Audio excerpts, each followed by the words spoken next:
this way before. Travel through the open door. Circumstances navigated the path, and life happened all so fast. No, we got lonely sometimes. You see, I know we couldn't make it. Even when I'm offbeat, I still land on my feet, and nothing can shake me. Cause I know life took a hold. I never. This is where I am destined to be. I'm not ready to give up. I believe in the miracle of life. Life's a break for no rehearsal. Learn quickly, they'll come for your role. Games we play, can't take it personal. Cause the devil is a liar. I'm telling you the truth. It's all in what you do. Some things you gotta do. It's fight for millions. Take a second, see the blessing in it. But much expected, much is given. When I made the living, now I'm giving back to the children. Never let the power come first before your happiness. Yes, you can be the best if you go the distance. Mix a little sweat with your persistence. You know that the best things are never instant. Just shine, let us see your brilliance. Get up, open up your eyes now. It's the moment of truth. No backing down. We're bringing it through like for the children, it's a given. You gotta give it, be a blessing. This my personal statement. Run the game like I'm aces. Learn and develop patience, determined to be the greatest. Yeah, bobbing and weaving, they changing up like the seasons. Indigenous to the grind, so I do it for all my people. Jabbing the competition, back up against the rope. She fighting for recognition. I'm fighting just to promote equality where we lacking. While cancer slowing our road, I'm confident we'll make it. We focus on common goals. Yeah. Give back, give love, give something away. Never give up, stand tall to fight another day. 2 toes, 2 feet, I stand on the ground. I'm gonna wrestle and fight this final round. Life's a break for no rehearsal. Learn quickly, they'll come for your role. Games we play, can't take it personal. Cause the devil is a liar. It's all in what you do. Some things you gotta do. Hey.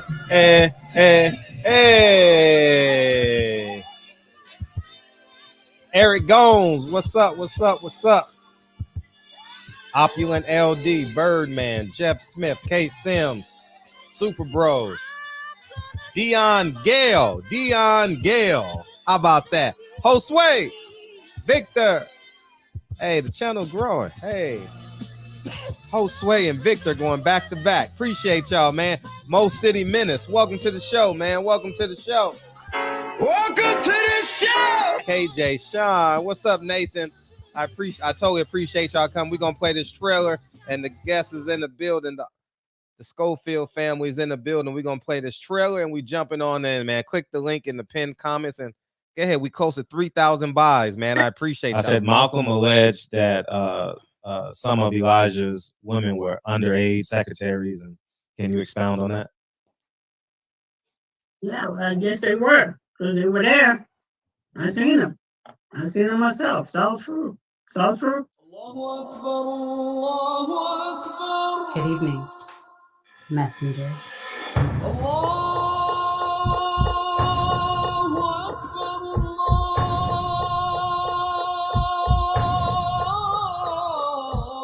You convinced us that you were the last messenger.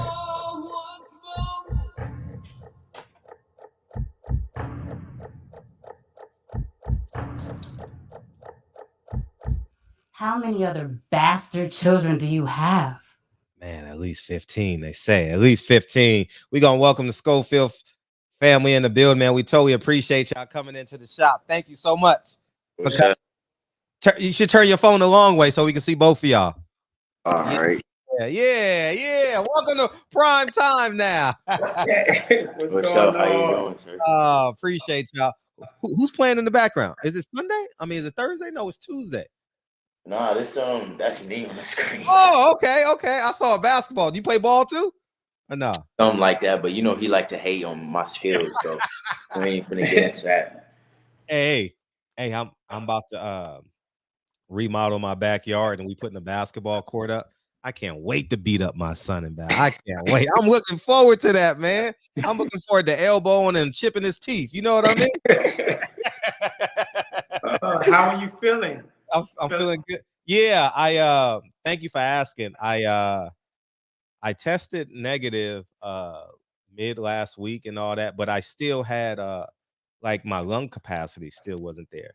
So I still have it a little bit, but it doesn't impede on my life, but it's still there, you know, in terms of lung capacity. You know what I mean? But it's good. I totally appreciate you asking. Thank you much. Thank you much. So New Jersey to Austin, huh? Yes, sir. Why leave the East Coast and go down south? Is it the gun laws or what was it? Nah, because he was a baby. He was born in Jersey City. I know I that. was from Brooklyn, came to New Jersey, got in trouble, met his mother, and that's how he came into existence in Jersey City. He grew up in Georgia, and that's where he did his amateur career. He started at 8 as an amateur. And then when he wanted to turn professional, I had to find a market that was open for a young man to become a champion and grow. And Austin, Texas, haven't had a champion in like 14 years. And so that's what made us move to Austin, Texas. Yeah. And you said Brooklyn first, right? Yes, I'm originally from Brooklyn, New York. Okay, I'm from Harlem. Okay, I'm from Troy, between Prospect and St. Mark's, all projects. Okay, that's what's up. And you didn't want to go back to New York. You said, nah, bump that, right? Nah, because it's easier to raise a kid down south. I felt like it's grass out there. You know, New York, it's not that much grass out there for them to run. You know, it's too crowded now. Yeah, I said the same thing. I said New York is a great place to visit. And I was just there this past August, 7 months ago, and I said it's a great place to visit, but I couldn't live there no more. Like it's it's like a maze walking down the street. It's you know, and I'm like, nah. I think LA is where I'm going to reside, but I would like to buy a home in Texas at some point, though, as well. Not Austin, though, but in somewhere probably in Dallas. What's wrong with Austin? I've never been to Austin. I've never been, but I went to Dallas for the Errol Spence Mikey Garcia fight, and that's when because I got there on a Tuesday, and I really entrenched myself into as much as a Dallas culture as possible. And I had a great time. I went to a fight previous, but I just went there, went straight to work, stayed in the hotel, and did that stuff. But I got there on a Tuesday for the Mikey Garcia fight, and I was like, yo, I like Dallas, you know. So I like Houston too, though. I went for the Charlo fight, and I liked it. I liked it. How are you? How you like Austin? I love Austin. Austin is peaceful. It's lakes, grass. You know, Austin is home. I love it there. How's the weight cut in there? How's the outdoor running and stuff? Is that pretty challenging around this time of year? Not really. Not really? Because you don't run the outdoors. Yeah, I don't really run outdoors. Really? Nah. Wow. He tried to keep me inside, away from the car fumes and whatnot. And then I'll probably run the lake once in a while, but that's about it. Wow. Are you running around lakes and stuff too? Oh yeah, you living the good life, man.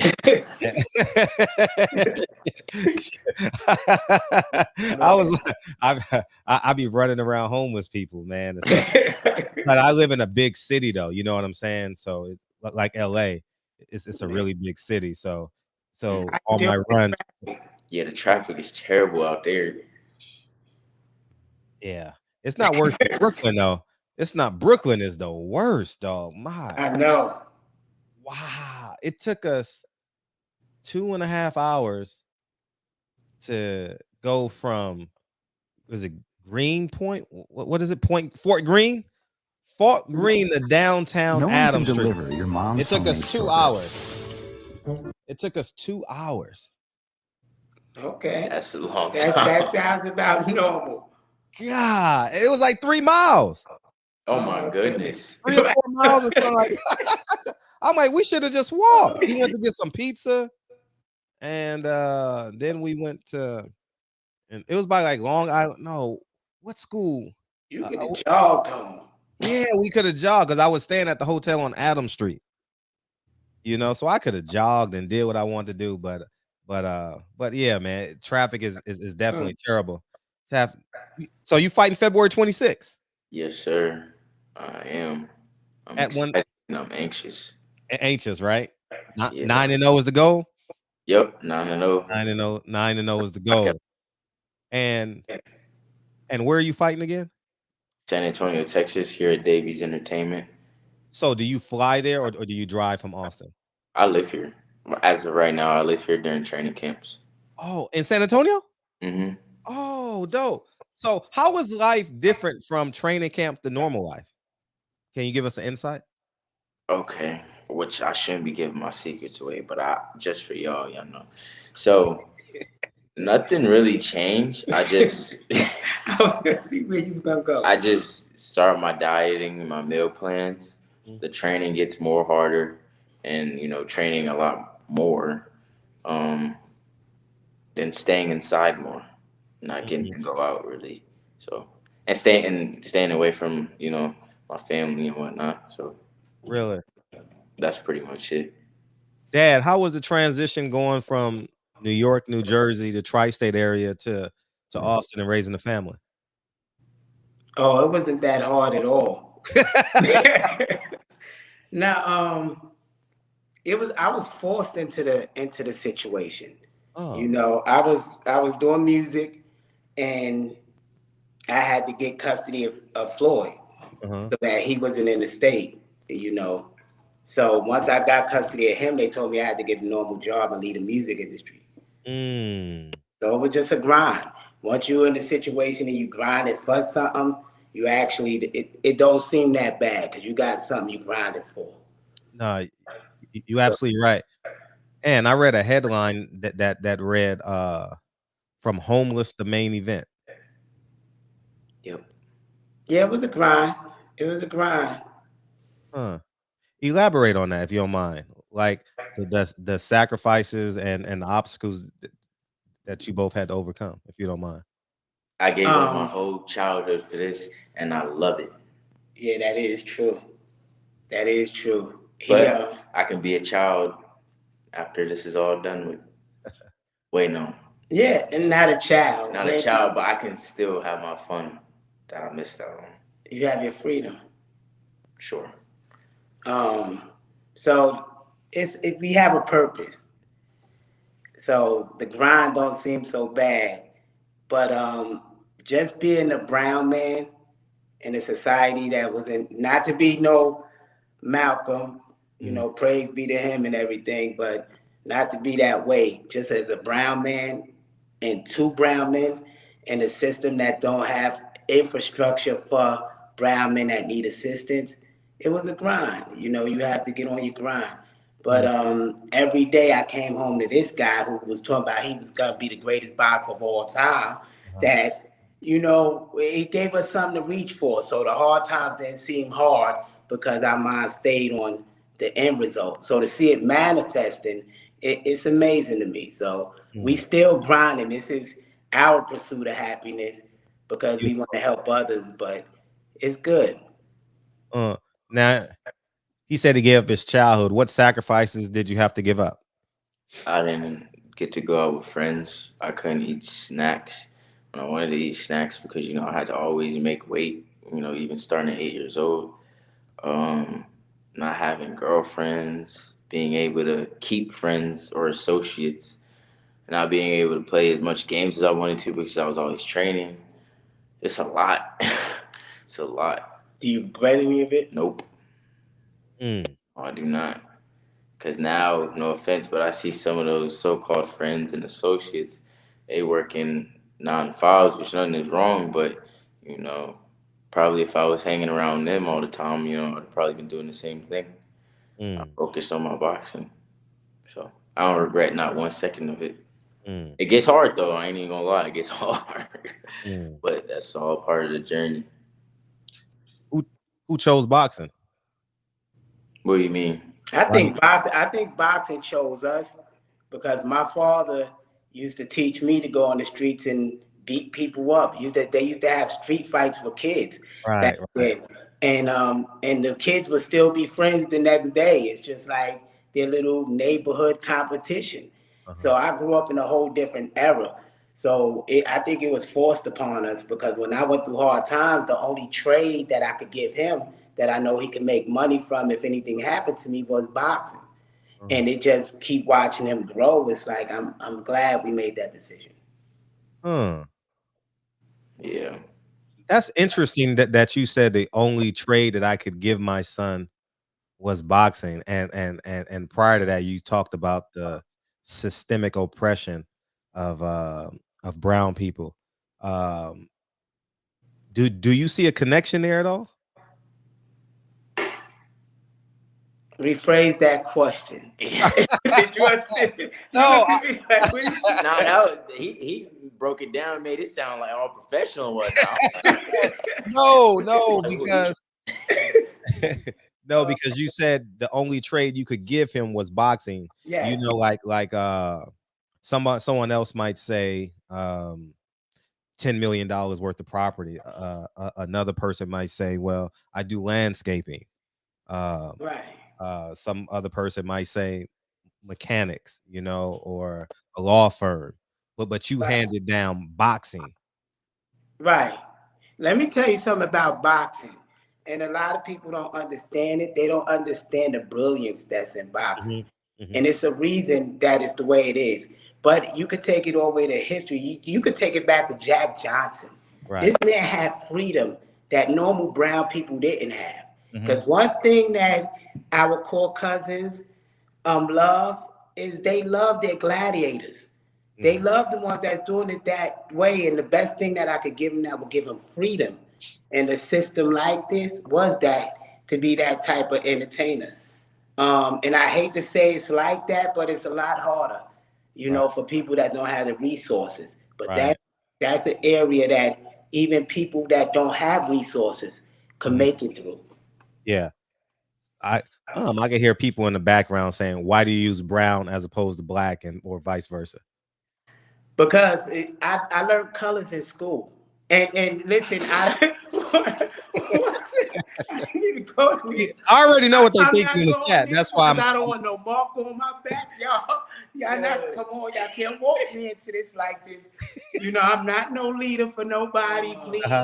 Anybody that's watching it. Nah, but why you say I learned them in school? Because it's just common sense. You get something black and put it by your skin. What color are you? Brown?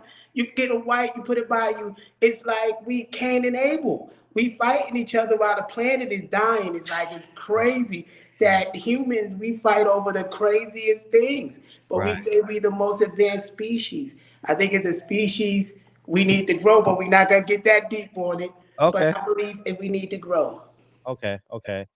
Rob G Film says, hey, we got some video work in and make some dope branding content. I fully back Kid Austin. He's a native Texan. Rob G Film here. Turn up the city, bring home that belt. Bring home. All right. Appreciate you, Rob G. Thank you, Rob G. Hey, Rob G, when we go on to Randall's, we can get some chicken. You can't eat it anyway. You can't even eat it right. You're about a month out. You silly. So do you cheat a little bit? Like, do you get like a bite of chicken? Like, say you got your dad there. Do you like take a bite? Clean your eye. Clean your eye. Never work with cold in your eye. No. Nah. I have my days. But when it's not time for fighting, I don't go crazy, but I go crazy, if you know what I mean. Yeah, sure. What's your walk around weight? You're gonna have me expose myself. No, don't expose yourself like I'm that. gonna say. Don't do let's it. just say 145. 145 on a good day. Oh man. No aspirations. Could you squeeze down to 26 or 30 as the baseline? 30. No, we at 135. Let's correct that. We want all the smoke and all the action. We want the chin. That's the live division. Why are we gonna stay at 130? It's boring down there. And I You grew. know, it's boring. What? And I grew. I can't make 130 no 126. Right. He didn't even have his power at 130 and we was knocking people out. Wow. Have Say that again. Have y'all done any work with fighters at 135? Yeah. JoJo. All of them be bigger. Devin. JoJo, Devin, Shakur, Sean Porter. We done Porter. Yeah, Robert Easton Jr. Yeah. We done been in the ring with a bunch and plenty more of that. I mean, he's sharpened by the best. To create the greatest boxer of all time, you got to put him in there with the best. And I believe sparring is where you really get to see a person. Right. Not really, some people freeze up under the lights, but in sparring, when they got their family and friends there, it's a different type of fight. It's the real fighting. And that's what we like. So who would you say is the best at 35? Yeah, I want to hear that. Who would you say? You put me in the hot seat. He was a Lopez fan, so his hero done fell. No, I wasn't. I All right, so 135. Fight. But this man put me in the hot seat. And current. Don't let him trick you. Not back in the day, 135. Current 135. Today. Oh my God. I mean, because you only got two options at 35. You got Floyd and Duran, right? Kid Austin. Yeah, and Kid Austin. Yeah, absolutely. Nah, So that's who I'm picking. 35? That's who I'm picking. Yeah, I can't even lie to you. I don't know who. All right, but if I had to be for real, who you think will come in second? Put it that way. Gervonta Davis, if he could still make 135. I don't think he could. If he couldn't, he could have. And I like Tank, but I don't wrong. think he could do that for too long. That's fine, but that's my second place. Really? Going for nobody else. 135? Yes. There ain't no third place. That's who I would say would be your second. I ain't saying no names. I ain't even gonna lie about that. That's the only one I think could keep up a little bit. How would Devin fare? You said you sparred him, Devin. What? Don't get him started, man. Please do. What? I don't know. I'm asking. I believe, and I say this on every interview, no disrespect to them. I love the Haneys, and we look forward to sharing the ring with them. But I only give Devin 4 rounds at the most. At the most. Devin's a world champ. He sparred Devin while Devin was the world champ, and he didn't even have an amateur fight yet. I mean, a pro fight yet, and he hurt Devin. It ain't no secret out there. He hurt Devin in the fight as an amateur. He's way bigger, way more sharpened. Devin wouldn't stand 4 rounds with him. And that's not speculation. Nobody ever came out and disagreed with me. No champion. Oh, Bill gonna hear this. Bill gonna text me right now. Send the link. No, I give Devin the 3rd spot. Kambosos, I feel like he's too small for 35. Teofimo get number 4, and I ain't even putting Ryan in there. So yeah, Ryan is. How many rounds did you and Devin do? I didn't even know y'all sparred. What? Yeah, we sparred. We sparred like 20. Yeah, we went through a big thing, me and Bill, over this where we challenged. Oh, I remember now. Oh, yeah. I saw the video. Now it's coming back to me. Yeah. I remember you did a video in the gym. Yeah, I had an issue with him during that time. Yeah, I didn't know that. It just hit me just now. Yeah. But let me tell you, we made peace with those brothers. The whole team, our teams is like interweaving. We mess with the same people, and they gave themselves to Allah. So we try not to impede on past. Yeah, that's great. Past problems. That's great. So Devin versus Kambosos, you picked Devin. Yeah. Devin should win that, and you picked Tank over Devin if they ever fought. 50-50. Yeah, that's a 50-50 thing. What skill set that Devin has that the normal eye can't see? His jab. Andre Ward said the jab is the most important weapon in boxing. He has an amazing jab, and He has a long jab. yeah, The way that he long. positions himself makes it longer. He has a Cuban jab. I think he'll frustrate Tank, to be honest, but then Tank does have that Power. one punch knockout power at any time. And Devin leave his body open. So that's what makes it a 50-50 on who could correct. Because we don't want to tell the whole game plan, but we studied these people. Devin make flaws that Tank could capitalize on, but Devin reach. Really? It went down the wrong pipe. But Devin reach is something. And Tank will have to take punishment coming in. Right. So it's 50-50. How would you rate Devin's power? That's what I talked to Bill. Just like, generally speaking. Me personally, like, how do you want me to rate it? About compare him to like we've seen Tank power. So like Tank power being a 10. So the fans can get a perspective. Never got hit by Tank. Yeah, I never got hit. See, we don't get hit that much. So I'm keeping it real. As any of them, I'm keeping it real. They will tell you this kid barely get hit. So for us to take power, we don't experience those type of things because either we rolling with it or not. But Devin, I see that the thing is with Devin, see, since I've been in the ring with him, I don't think he got power though. He don't got power, but he got like, it's more annoying. So like if you got hit with the jab, it's like it's not power, but it's like you just notice it. Like it's no power. Yeah. It's thing. Like he's just fast. That's all it is. Oh, he's super. Yeah, his reflexes are. I'll tell you one thing. I went to his Linares fight. Watching his reflexes was like a movie. You know what I'm saying? Like how he, man, he's definitely. So I got Devin. Not to cut you off, Paul. No, please. I got Devin in my top 3. I got, besides him, Devin and Shakur. I think their boxing skills in the end will determine. It will be one more that'll make the 4th king. But I think that's who the 4 kings will be in about another 3 years, 4 years. I think those are the ones who will reign. The other ones I think will kind of fall down. They'll take too much punishment, and it will start showing later in the career. But I believe Devin and Shakur with their defense going to make it. So those are the ones that we think about sharing the ring with. So when we talk about them, it's with honor, but we're going to win those fights. Oh, you definitely want to win those fights. And do you think Devin's power will get better at 140?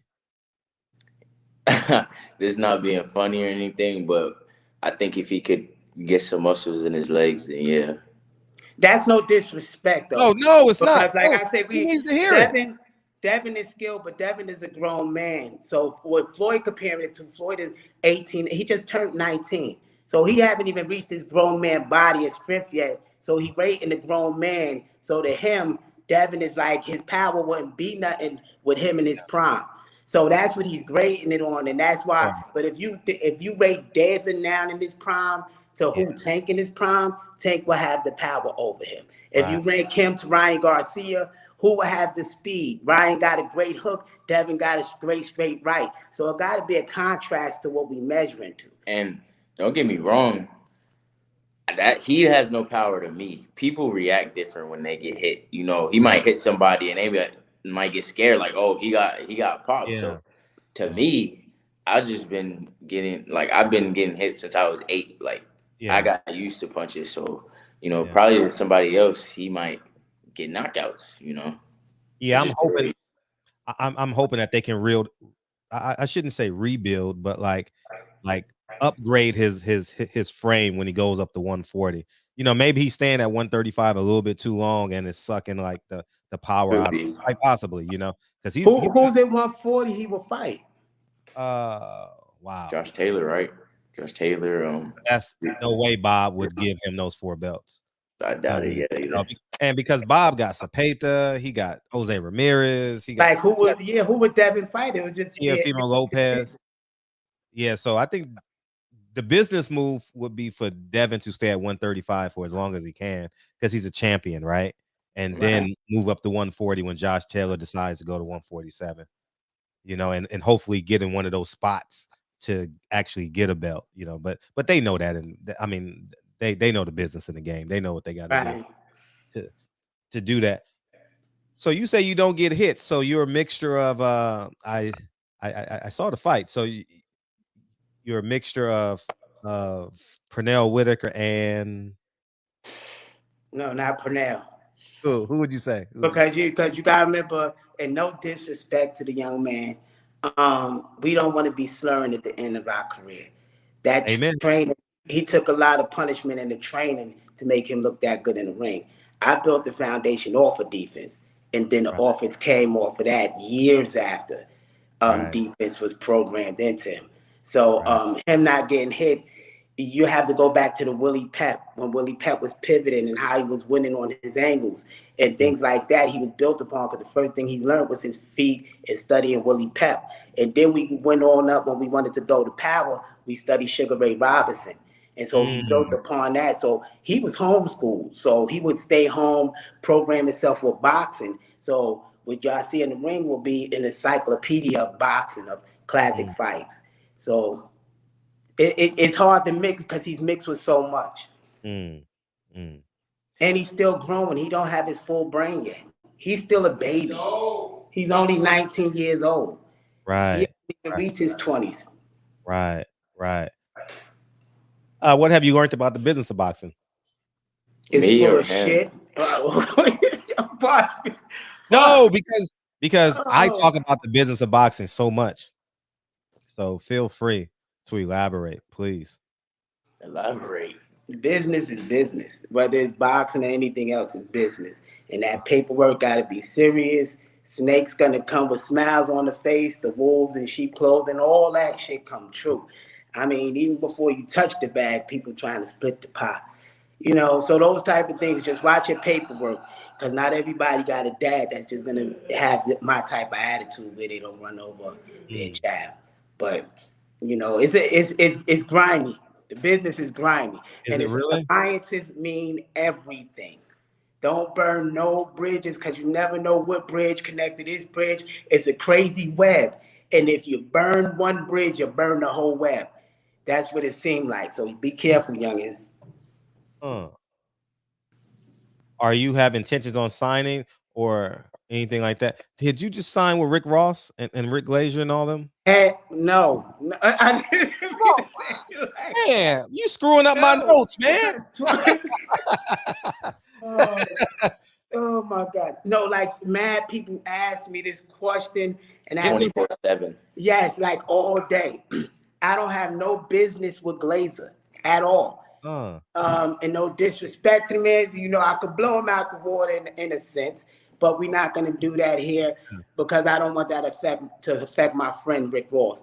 I have a deal with Rick Ross, me personally, you know, where he assists and guide me. My son don't have no dealings with them, you know. So Freeway Rick Ross is our people, and he's my advisor. Like if I need advice, I go to Rick, and he's my friend. Good. Okay. Now Glazer is a whole different thing. They got a company, Team Freeway Boxing. Yes. We are not in no dealings with Team Freeway Boxing. I'm signed to Freeway Sports Inc. It's a whole different company. I don't even. That's not my side of the pond. Okay. So elaborate on the Freeway Sports Inc. because they're both coming in next week anyway, and I think you made a press release like they said that he was advising you or something like that. Yeah, that was some bullshit. I mean, I went through it with them with that press release. It's Glazer. You know, Glazer do some weird fucking moves. And, you know, and I know you hear this a lot. Glazer do some I just started hearing it. Oh, you know, he do some snaky ass moves. That's why we can't deal with him. But I told him that's, you know, he's infringing on his trademark. You cannot use his image like we signed to that company. We not signed to that company. We don't have no dealings with that company. Freeway Sports, we the only thing over there. It's like, you know, it's us because we building FS Promotions and they was going to do that as a joint venture, him and Freeway. Good. When I brought in Glazer as a matchmaker for my son, it's like the mailroom guy now is in the boardroom trying to make decisions. You don't do that. Keep the mailroom guy in the mailroom. Right. Not to be crapping on him, but you know, him and Freeway got business. That's their thing. That's not our thing. Right. Right. Right. Right. And and you and Freeway's business has been on the up and ups, obviously. Hell yeah, Freeway is solid people. It I love seems like it. Freeway. He's It a seems real like good it. dude. Like to tell you the truth, Glazer haven't done. He done some snaky shit to me, but Wow. he has his ways. You know, that's those type of cousins. They act that way. The Italians from New York, they act that way. It's Uh-huh. just like, so I'm used to it because I grew up in Brooklyn. We Right. was not too far from Bensonhurst. We knew their side and not to fuck with them, and they didn't fuck with Right. us because we kind of knew that. And once I got into business with Glazer, I started seeing that. And I tried to tell him chill out on the Al Heyman thing. You know, we can't burn bridges. We Right. have a brand. Right. And he wouldn't chill out. He just went full steam ahead, like we gave him a platform. And that's Right. why we had to back up from him. I Oh, think anything else we would have made it through, but that part we can't make it through. yeah. I've listened to a few of Rick Ross videos, and he seems like he has like a caring about him. Yeah. Can you elaborate on that? I've never dealt with him, but it seemed like when he talks to people, he has a level of caring. You tell that him I've- what's that. Well, to me, he's just like a grandpa. uh-huh. Like, calls me every morning, checks up on me. Like, he has that soft, Uh-huh. old man voice You silly with the as beard shit. to match. Nah, but really he do call every morning. He's like family to us. So I could talk about him and we'll be talking the next morning laughing about the shit. Yeah, like I could be like, yo, I need $300 for a date, and like he'll just be like, okay, like he's family. And from my business standpoint, the reason that we joined with Freeway, people see his past. They don't see what he do in the community. And that's why we joined with him, because I know my son do a lot in the community. Right. And I believe the only ones who really could help us is us. Right. You know, I believe once we gain respect for ourselves, the world will gain respect for us. But we start here now. And so that's why we joined with Freeway, because he at least had the streets. And if we could reach the streets, you know, we could build from there as a people, a united people, not just a brown, not a white, just a united people, you know. Yeah. Yeah, that would be awesome. Yeah. You know what I mean? I live in LA and he has a pulse here. You know, like if you say Freeway Rick Ross, people respond to his name. You know, I don't know how they will respond, but he has a name here in Los Angeles. Yeah, he got a good one. That's our guy. Yeah, that's beautiful to hear, man. I would have I would have loved to see like the him be more known for what he does, shall we say second chance? I don't know how you call it, but I would have loved for that story to be bigger than his past story, you know? But I kind of wouldn't. You know what they do to brown folk Mm. when they do that type of thing and they got millions of eyes on them. They Yeah. gonna silence them. Yeah. So I think he's comfortable. He got them baby kids. Hmm. He keep moving the way he moving and keep being smart. Right, right, You know. right. Yeah. So has Bob Arum, Eddie Hearn, Al Heyman, have they come knocking on your door? Yeah, I mean, we turned down quite a few contracts, and Uh-huh. it's no disrespect to those companies. It's just we didn't have enough negotiating power. And Right. when you talking about deals that's going to reach the prime of his career, you know, that's years. Mm. And where we going to be at in 5 years? It's just because I have a vision where we're going to be, that might not be their vision. Right. So we're not going to compromise our dream, and so we proving it. So when it's time to sit at the table again, it'll be a whole different conversation. But we have a good business partner here at Davies Entertainment. We just gonna build a bigger entertainment center and keep throwing our own shows. Mm. Tell us the work that goes in putting on your own show. We call Cameron Davies and say, Dave, Cameron, we want another show. And he say, what date y'all want? Okay, let me get my investors and we'll get this together. The same way they built the complex center here where we live.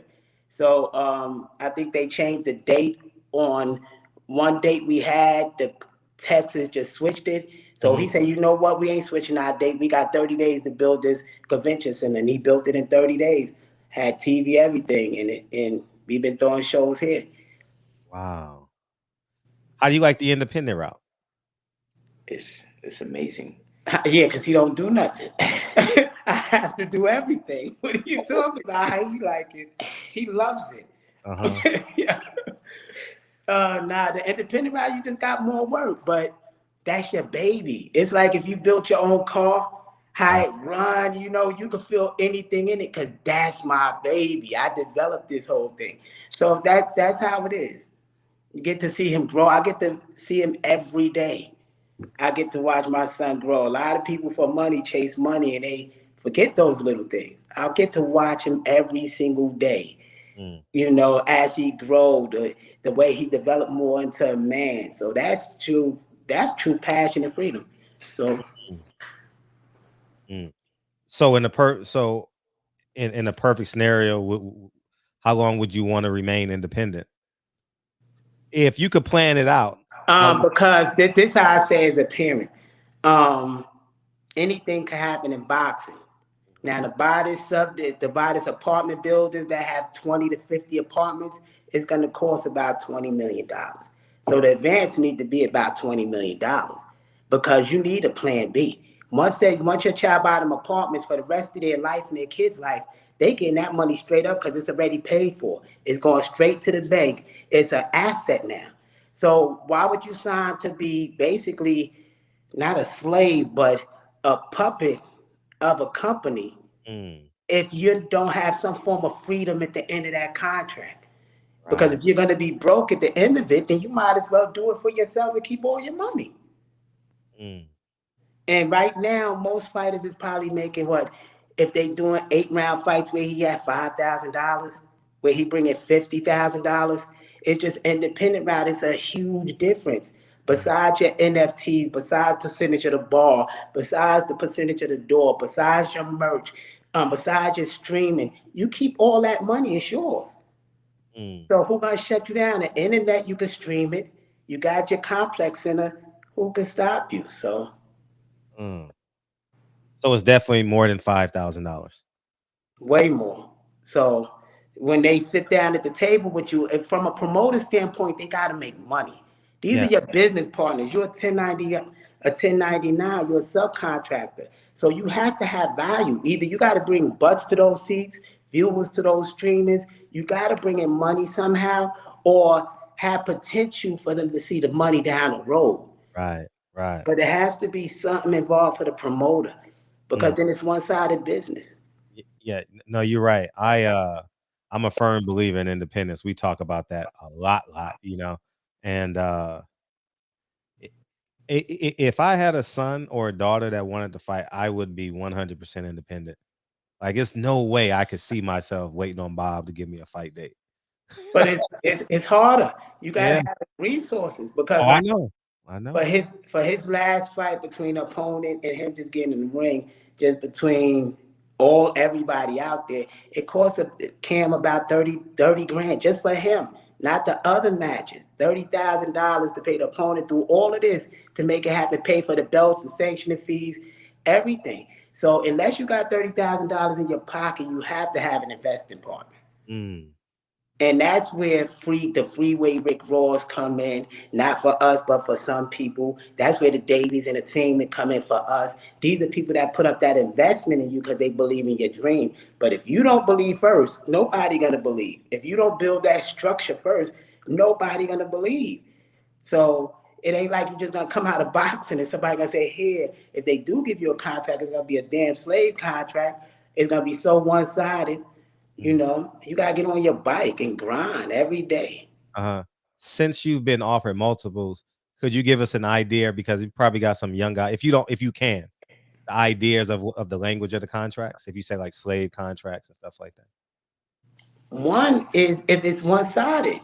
If it's one-sided and they're not willing to negotiate. The first thing is if you want to make a change and they're not willing to negotiate, You don't got no damn power. You might as well get up from the contract. They didn't give you nothing in your favor.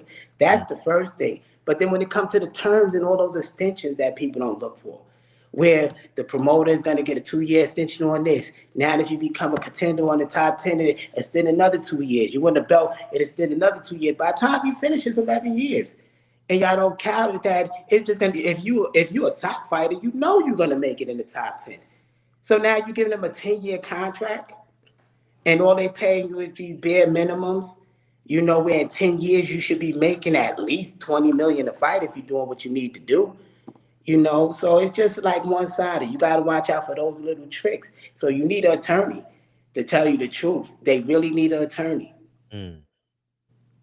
That's one thing. If they got to get a double job, you don't go into business with having a sharp entertainment attorney and not with no rinky-dink one with connections and know how to handle business, because they'll get you on the call with the Ballroom. And then they got negotiating power for you because they now know this attorney could do the work and get you there. So now this promoter gonna come right. So you just gotta be smart there. Great info. Thank you. Who would you want to face at 135? Like, oh, that's He it. talking to you. yeah. That is. Who would you want to face? Like if you can schedule a fight for May 26th. Devin. What? Devin is the first one. Don't even play with me. And then the only one I will wait for is Tank. Tank will be his last one because he got to get more of his bro man strength. Because Tank, he's gonna outbox Tank. I just want him to have more strength to every time he hit and breaking him down. Because Tank do have a hard ass head. You know, let's keep it real. And Tank do got that dynamite power. You need a grown man body to absorb that power. You can't go in there with this little kid frame. Hey, first of all, I ain't got no little kid. You develop, but you still watch when you have a grown man body. It's gonna be a whole different ball game. Man, you can't be up here. So you saying your little kid body can go in there with a world champion like Devin? We would destroy Devin. We've been in there with Devin. Okay. So it's no secret. Those, like, ask JoJo, ask any of these champions. None of them come out and say differently. That's the part I get. I would say ask JoJo. His performance with Devin and that sparring. Which one is cracked and which one is good? And and we can't give out secrets, but it's the truth. It's the truth. No champion came out and said differently. So this ain't like speculation. Like, I've been online for over a year telling about this. He's one of the greatest ever. He been in there with these. Not one of them came out and said he lying. So it ain't like I gotta argue with anybody out there. The proof is out there. Anybody could come forth and say, yo, they lying. This kid can't rock like that. This kid don't get hit like that. This kid can't dodge punches like that. If anything, they say, yo, we might not be able to use you this camp because we can't risk hurting the champions. So I mean, there is a difference. No, I'm just saying, no names. I'm just saying in general, that's really what's real. I thought you were going to say a name. I was like, okay. There is a difference between sparring and being under the lights. You know, that don't matter to us. He been under the lights since he was 8. He's been traveling every week. He has so many amateur fights. Right. He won the most outstanding Golden Glove person. He won the medals and the trophies. Sure. You know, so this is all he know. Y'all said it to him like that. This is all he know in front of people. It ain't big lights for him. It's another day. He grew up in a playpen in the boxing gym. See, he always been under the big lights. So what that mean to him? Devin wouldn't be able to stand. Devin can't take his type of power. It's different. And nobody gonna come out and say, I'm lying. He hits out of both hands, out of both stances. He know all 5 styles of boxing. He know all styles of defense. So he really could fight. So if any champion want to come out and say, but I'm lying, put them on your show. We'll sit there and debate them. And you've been in the ring with JoJo Diaz, right? Before did you help him for Devin? Yeah. Oh, so you was there for full camp? No, we was there in the last half of camp because one of his partners fell out and they reached out to us because they know online we the only kid that hurt Devin or cracked Devin or did anything. And I think, and to me, that sparring was whack as shit. The way they set it up, the way he did it, just to go back to it, it was whack. But I believe right now it's a whole different thing. He's becoming a seasoned boxer, and he fighting some weak ass competition because these grown ass men won't get in the ring. They scary as hell. We reached out to all the champions. We challenged the 13-0 with 13 knockouts, and our commissioner won't even pass it. But they know we rocking, so it ain't like we pick easier people. Soon as we leave out of fights, we go right in training camps to help the champs get ready for their fights. So it's like, it's funny because people don't see what's in front of their eyes. And I believe these champions is sharpening up a gym. These champions are doing it. So what they're gonna produce later, because we supposed to be going in the camp with Lopez, from what we hearing from our hand guy, right after he come out of this fight. So he's getting seasoned by all the champions. So they got to pass that throne to somebody in 5 years. Right. I've seen JoJo Diaz clear out my gym. He really did. I was in the gym one day and he came down for sparring and he just put on a show. Dang. Yeah, he did. he did, man. He has great poise and so to say you did well against him, it says a lot. Well, I didn't say well, I said exceptional. Well, who said well? Like I say, I always give credit where credit is due.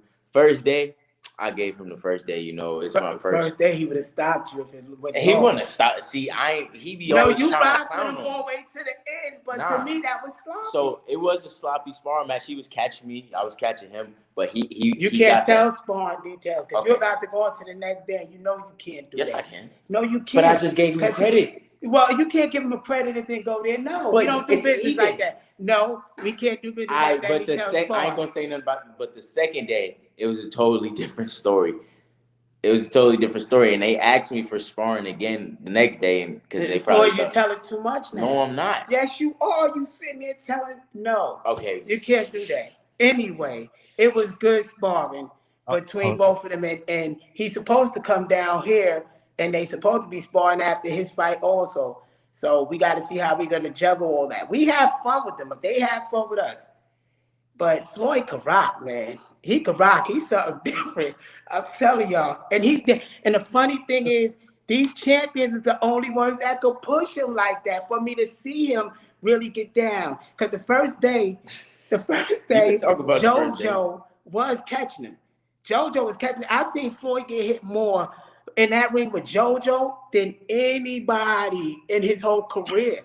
JoJo got this sneaky speed that he looked like a snail and he turned into the goddamn Flash and be in your chest and he keep throwing. But Floyd, he mastered it. He'll pick it up and dissect your style. Next fight, fight didn't land like that. It was a total annihilation because he processed it different. And once he got your style, he's going to exploit your weaknesses. He's going to take away your strengths and he's going to find out what stance you weak at. And he's going to break you down. And your body can't take punishment that long. He's going to break every vital organ down in there because that's what he was trained to do, to break the person down and to get the fans what they deserve. Okay. So you're going down to Arkansas to get some sparring with Teofimo Lopez. He's in Arkansas?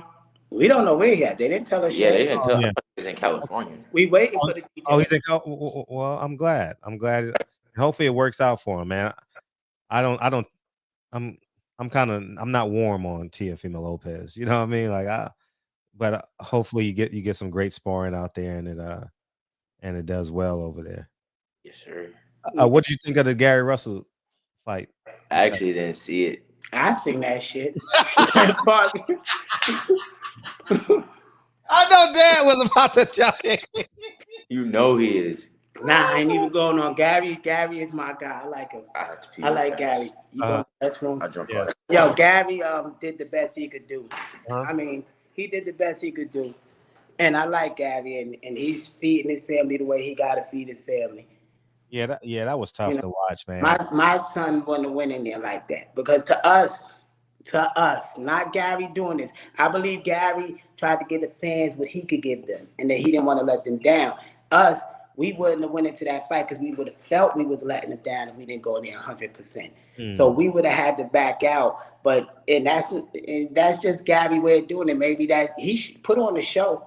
He did his thing, but I don't think I would have did that. Because just in case it went the other way, we understand that people could die in there. People could really die in that ring. They could get hit with a certain shot now, and 5 years later, pardon me, that shot could mess them up. Right. So I don't think he should have risked that if he didn't have both weapons. Why would you go in there with just one weapon and the guy got two weapons? That don't make any sense. Yeah. How about Gary Antoine Russell? What's your take on him? I like all of Russell's guys. You gotta remember we grew up looking up to them while Floyd was growing up. You know, those are our look at our Roy Joneses out of the amateur thing, seeing how they was moving and how they was boxing, and their bigger brother was doing so many big things. So, you know, for us, it's a whole different thing. We watching something unfold in front of our eyes. Like, we don't know how he's gonna bounce back. He might bounce back into greatness from that. So we all just watching it. How about Jaron Ennis? Put him in there. How about Jaron Ennis? Everyone's saying he's next. See, you gotta, when you ask me these questions, you asking it to a coach. When you ask him, you asking it as a boxer. Like him. So if I was breaking them down as a coach, I would say, like, I would look at certain fighters and be like, they easy, because I already know the counter style of their style. I already know their weapons and which ones will counter it. So I think he's a talented fighter, and we're gonna see how he deal with adversity. How about Spence and Crawford, if that fight ever takes place? I already said Crawford gonna beat Spence. Really? Yeah, he gonna beat Spence. He be tripping. I don't know what to tell y'all. People not giving the fight just for the hell of it, y'all. Come on now. People not just, I mean, come on. There's a reason they not giving up that fight and they want to cash out on that fight. They know the damage this man might take, especially, remember, he was in a car accident. He haven't took real trauma to the head. So you telling me that's the only thing. Well, they're going to put their best racehorse in there knowing that this could be his last race. Knowing, because they never seen that type of opponent against him. So I would put my money on that other opponent because I don't think he got hit to the point that he's going to get hit on a Crawford fight. So that's just me. That's my opinion. I just think Crawford got too many weapons, too many tools, and too much head trauma that's going to come in if this man withstand it for 12 rounds and I have a mental collapse in there somewhere. How do you think the world will receive Crawford? How do you think the boxing world is going to receive Crawford's case versus Bob?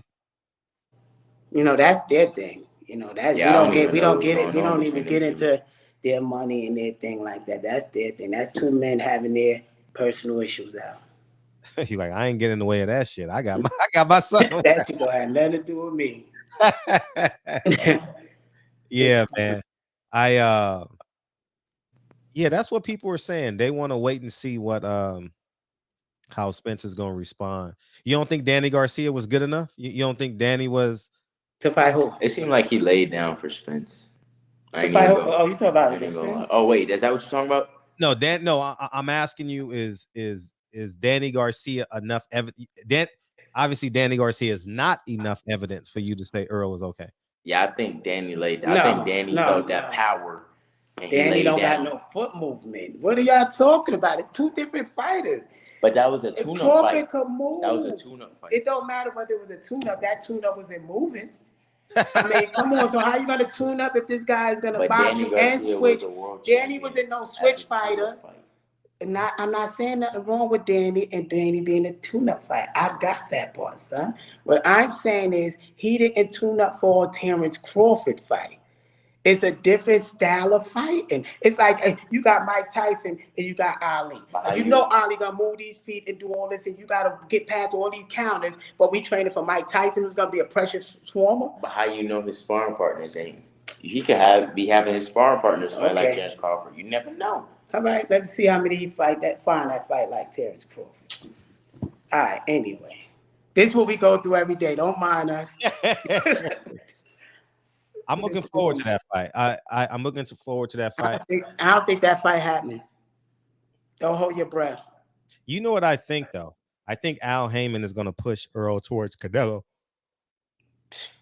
Canelo too big. Canelo the only one with the money though. You got The to money think though, the money. money. It's the How money. they making money? goodness. Because money. Earl Spence ain't bringing like a supermarket. Or then that really might be his last fight. No, what I'm saying is they not bringing in that type of money to justify paying them to. Yeah, because Tim Smith came out and marginalized Terrence Crawford. So I think I would lean on the fact that Al Heyman is starting his work now. Hey, shit, if we can get 70,000 people at Dallas Cowboy Stadium, tickets prices of this and that, we can do 1.4 million pay-per-view buys. Think we should bypass Crawford and fight Canelo at 162? You get what I'm saying? Because Spence can make one. Spence can fight at 162, 160. But Spence ain't doing that shit. You know Spence ain't doing that, man. What? Al is not doing that. So, these are multi-million-dollar generating athletes that could take a lesser opponent and make them millions. Why would I risk damaging him to make something that I can make it 2 easy fights? Or 3 easy fights? What do they? Do you think they building legacy or building money? Both. Really? You believe they trying to build legacy? The only one that no, I don't think they're trying to build legacy. I think legacy is attached to the money. Yeah. Right. The only one that I see that I could say kind of built the legacy for himself is a Sean Porter. He fought everybody. His resume is crazy, So when it go down in the Hall of Fame or go down in history, Sean fought everybody. His ending wasn't really good. Yeah. But the business of boxing made him the litmus test. Right. You know what I mean? Like they knew, like, no disrespect to him, but they knew he wasn't going to win. You understand what I'm saying? Like he's gonna push you as far as we need to push you. He ain't gonna hurt you. He ain't gonna knock you out. He's gonna push you. He's gonna push you to the ledge, or you're gonna look over the banister of Niagara Falls, but you ain't falling into Niagara Falls. You get what I'm saying? Yes. He was that. He was that for a long time, and he made a great living at it. He's a multi-millionaire. Will he get and we've discussed this on this platform? Is he a Hall of Famer? That's a tough question. He gotta be. He gotta be. You think so? Who else resumes is like that? I mean, if you're gonna put anybody in the Hall of Fame, who got a resume like that? I'm talking about just not winner draws. Who fought everybody in their weight class? Who was like, people measured people by going in the ring with him. I think that's a good statement, but I don't think he's going down. Right. I don't. I think he's one win away. Right. I think he got to redeem himself somewhere. And he's gonna come back because he's gonna look at them damn checks that he's making at it's a commentator. It's a big difference commentating and fighting, so it's all them guys want to come back, but they come back for moments. They don't come back to be a career fighter again. They find a weakness and attempt to exploit it. So he'll come back and maybe they'll overpay him to fight Jerron Ennis or somebody like that, or but yeah, hey, we'll give you $3 million to fight. Well, I can make this $250,000 being a commentator, or make this $300 million real quick. Right. So. To give you this grade. Yes. Because you asked it one time. If I had to put one first, I say Shakur is the top one of their group. I say Devin is right behind him.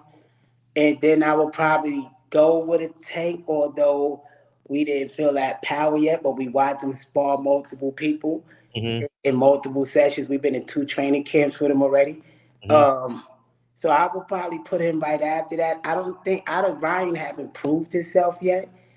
And I think it's a lot of other people that's trying to prove themselves right now. So nobody take that slot for that next one. How about Shakur versus Valdez? That's easy. Yeah. That's easy for Shakur. That's basically Danny Garcia, right? Basically. Yeah. He's gonna box circles around this guy. Yeah. It's funny how you're only as good as your last fight, because I was impressed with this win versus the African, but I wasn't. But I was like, kind of like wham because he didn't put a period at the end of the sentence. It was like a run-on sentence. The sentence kept on going every round. It just kept on going, kept on going, kept on going. But how he looked against Jamel Herring was very impressive. It was very, very impressive. And I look for him to sustain that motivation, if not get more motivation, and just put on a clinic. Yeah, I think Shakur is gonna put a clinic on a Yeah. lot of them and make it up there. And I think when him and Kid meet each other, although they friends and although Shakur been very supportive of him, I Mhm. think the business one day in the future will push them to have to fight each other unless Floyd grow to another weight class. No, but I got to mean, even if you go to another weight class, the fight is still possible. Respect my text says Frank Martin. What was your take on Frank Martin on New Year's Day? You see Frank Martin fight? I didn't watch his fight. Oh, you didn't watch him? Have you Oh, seen he's sharp. He's sharp. Don't get me wrong. Sharp? Huh? He's I was, sharp. Yeah. I was very You impressed think with he can do You something? talking about the What weight class here? black dude from 35. Dallas, 35. right? Derek James kid. Yeah. What weight he fight at? 35. You think he could deal with you? No. I'm I'm trying to figure out if we're talking about the right dude though. Dark skinned brother. He got tattoos and Yeah. he fought like that dude Ryan fought. Yeah, he fought that Asian Yeah. kid. So Yeah. what style he got? He's like boxer, puncher, southpaw. So your He's nice. southpaw boxer puncher try to outbox. We will Yeah, break he's him nice. down.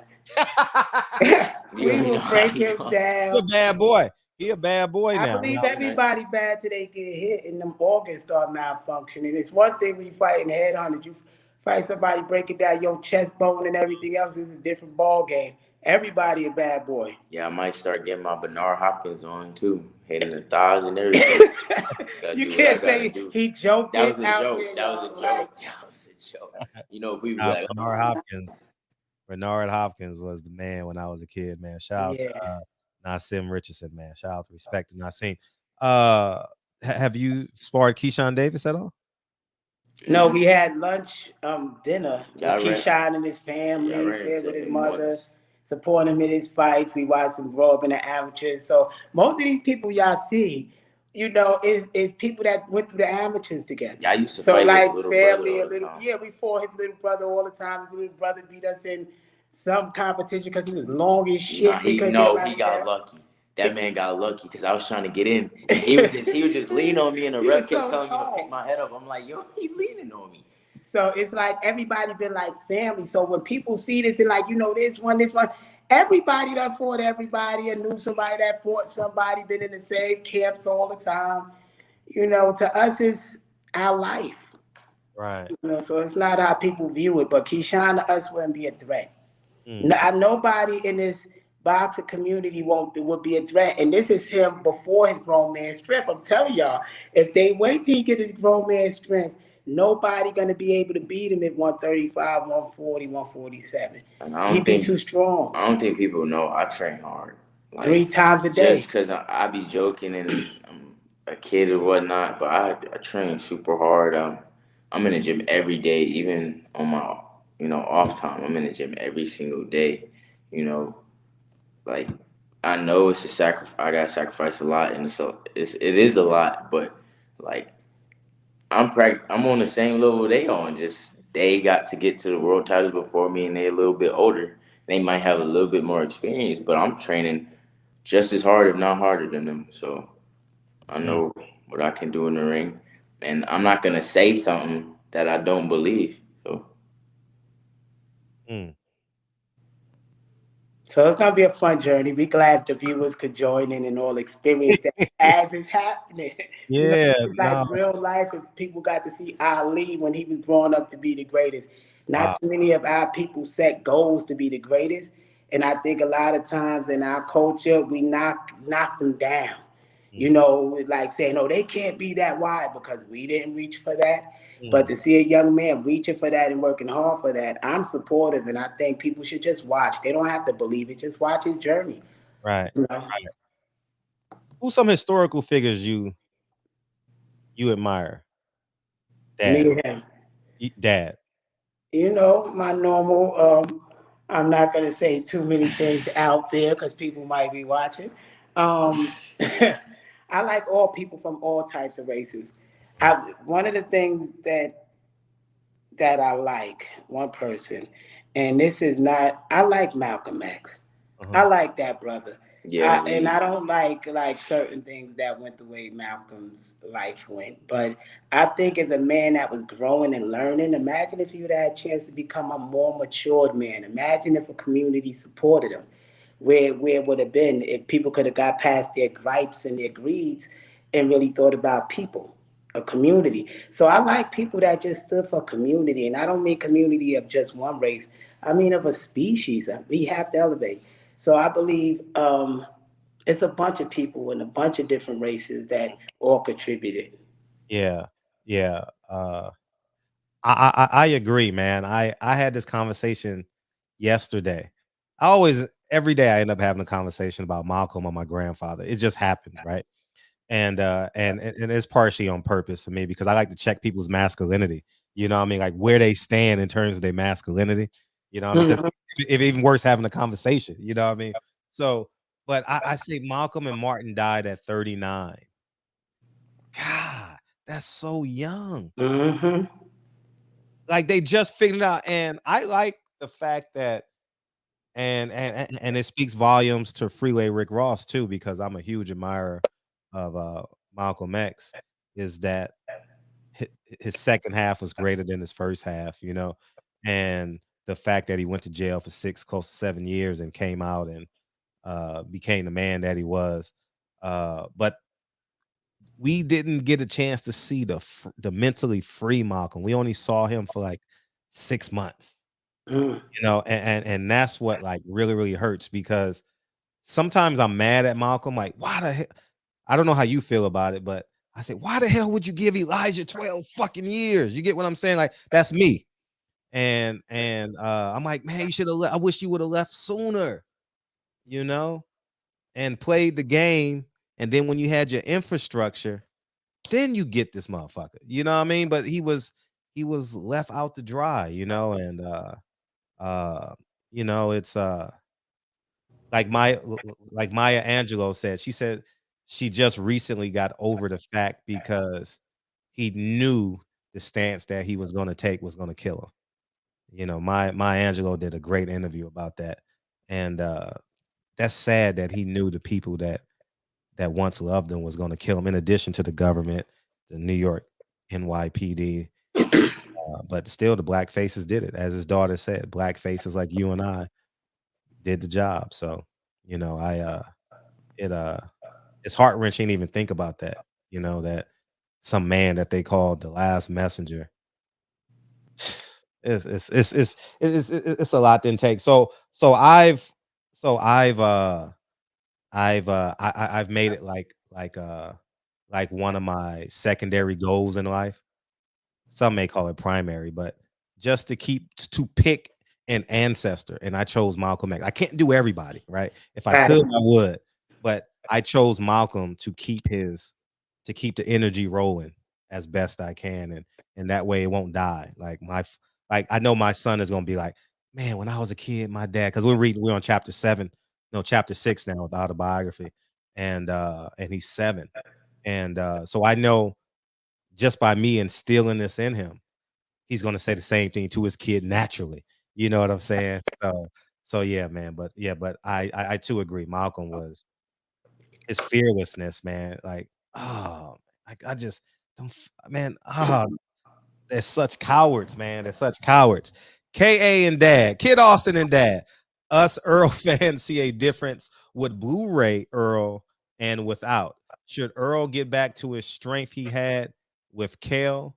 Do you see do you see the Bud fight differently? I am assuming Earl's head is okay. Errol going He's an Earl fan. He feel Earl gonna win. So when y'all talking an Earl fan here. We just go side to and side. you a Bud fan, Right? So that's why we bump. Y'all just seeing family that you may have two football teams, and you feel your opinion. So I'm not saying my opinion is 100%. Everybody entitled to theirs. Right. You know? Right. Yeah. But I say that he's getting older. He's getting older. I mean, as you get older in years, bodies slow down, especially after traumatic experience. You know, the body go through different things, and we don't know what his body going through compared to the old Earl Spence. We haven't seen him fight that kind of competition yet. He'll be 32 this year. Yeah, I think Earl. I want to see it, dog. Like I see, you know, I see the weaknesses in Earl. I see the weaknesses in Crawford. I see the strengths in both of them. I just think Earl's forwardness is going to be a little too much for Bud. Oh, Sean's wasn't. But Sean, man, come on, man, cut it out. Now, Earl Spence. There's levels. There's levels to this. Earl Spence is a flat-footed fighter, so his steps is slower than the guy on the ball of his feet, pivoting. You know, you see what happened once Crawford felt he was down in the fight. You seen the animal that's in there, just in case he bring that animal out the whole fight against Earl. Did we see Earl take all those shots to the head that he would take? That's all I'm saying. And nobody could say that they seen him take shots like that after his car accident. Right. So all of us is speculating, but I'm gambling on the science of the body that I got my degree in, the science of the body. I don't think after that traumatic experience, his body going to take a big beating. No, that's fair. No, I'm saying, you know what? I wouldn't even be mad. And I'm willing, because I'm assuming Earl is pragmatic enough to say, I respect the fans that say, well, they ain't seen me, you know what I mean? They ain't seen me get in the ring yet, and they may still have questions about my eye and my body, but you know. I think he should fight like Thurman. He should fight the next fighter, either Thurman or Barrios, just to see what he got in that gas tank before he jumped to Crawford. I think he need a tough tune-up fight, not an easy. You don't think Ugas is tough enough? Yeah, Ugas is tough, but I think he's gonna need something else after that. Ugas don't move too much. If he stand there and do the thing he was doing against Pacquiao like this, he's not fighting like Earl Spence will fight. So it really depends on the style they're using. I don't think that's the correct style to get him prepared for Crawford. Okay. Kevin Brower says, rumor that Ryan Garcia is going to fight Tevin Farmer. What do you think? What are you guys' thoughts on that fight? Ain't even worth watching. There's a rumor of Ryan fighting every damn body. He was fighting Tank. He was fighting. He always pop out and pop his shit. And then as soon as the fight come up, there's something wrong with Ryan. He better take that fight with Devin, though. Listen, so I'm not a Ryan fan, and I have the right to be this because I'm a dad. You know, I'm an elder. I have the right to speak like this. I'm not a fan of the young man because that ain't the way boxing was when I was young. It might be that way now where ducking is in season, mental breakdowns, hand issues. We know, man, it's crazy out there. That man is scared to fight. Right? I don't even acknowledge him. Like I don't talk about him. I don't. If they say Ryan is fighting somebody, I don't give a fuck. I don't give two shits about Ryan. Like I mean, now I will say when he was having problems with Golden Boy, I did reach out to him to try and sign him. Like I was like, man, I can do some, but I wouldn't have moved him like that. You know what I mean? Like no, but outside of that, like him, how he moves now and how he sees everybody. How he wants to be on the Summer Jam screen and how he wants to, you know what I mean? And but there is some styles he would still kick their ass, though. I ain't even go front. Anybody problematic with dropping their hand, that goddamn hook is so damn fast, he gonna hurt some of them. Because a lot of those fighters love dropping their hand, so he will get some of them. I think he will clunk Kevin Farmer. Yeah, Tevin Farmer, you know that eye, no disrespect, but y'all know that eye is like this and shit. He gonna see them hooks coming a mile away. So I believe Tevin Farmer is the raw fight for him. That nigga eye over here, he's seeing it. Everything coming, he ducking. Don't play with Tevin. Tevin could box. Goddamn, Ryan can't box. Tevin can move. Y'all keep sleeping on Tevin. He better not have no rust on him with me backing him up like this too. He better not come near all rusty and shit. Nah, I think that man, no, Ryan can't beat Devin. He can't beat Tank. He can't beat. I You know mean, why he can't beat Devin? Because Devin is in the Philly shell. That's why Devin. he can't beat Devin. Man, So it's that levels. hook won't work. It's levels to it, man. I've seen like You I got to know. understand this though. Devin and them fought before, so it's a whole different Yeah, thing. they went Fighting 3-3 somebody. in the amateurs. I heard, right? Right, so it's a different thing that they got. So, Yeah, not saying that he will beat Devin. I'm not saying that, I but get. what I'm saying is things that will get exploited. I think about him also from Ryan being in the ring with him. So sometimes, so I But think Devin Ryan got will that give boy. a blueprint. Devin got that boy heart. What? Devin beat him what, like 6 times, 7 So, times. that's a lot of mistakes he made. You never know what experience Yeah, he learned from those yeah, mistakes. So I don't believe he will win, but I yeah. believe people that expose the person that will win the weaknesses of Devin. He is fast though. You gotta give Yeah, him that. yeah. Who, Ryan or Devin?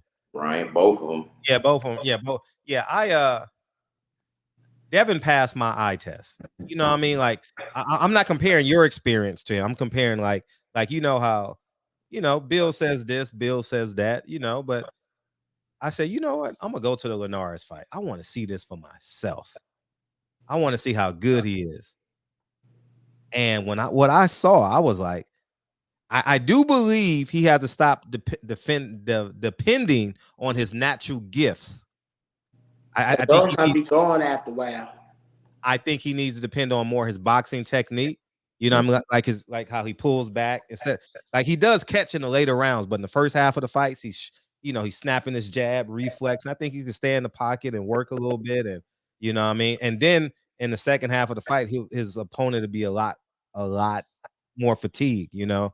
And I think he's long enough where he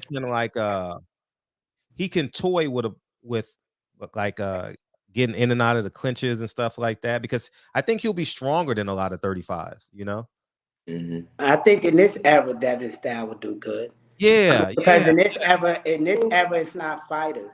They uh-huh. more YouTube boxers, we call them. Yeah, You yeah, know, they not used to getting their bones broken. So all that Devin is one of the top. I'll give Devin that. Like Devin is in his top 5.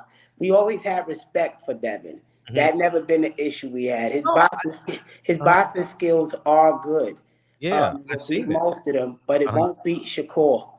It uh-huh. won't be Shakur, and I believe Bill probably won't answer this, but I believe if he was honest, he would answer that would be a challenging fight for them Yeah, against Shakur. But because of the foot movement, Devin, I'm not gonna tell you all his styles, but he keep his feet too wide. He can't fight a switch fighter. His feet can't get in place fast enough. So uh-huh. Devin wouldn't have a chance. And that's what people don't understand is that the foot movement is the chess match. A lot of people forget the science of boxing, the angles. Remember, we studied Willie Pep. Yeah, Devin High feet is too wide. He wouldn't stand a chance. uh, He would be yeah, open bait for us because we would square him up every time. yeah. I like I haven't seen Shakur up close.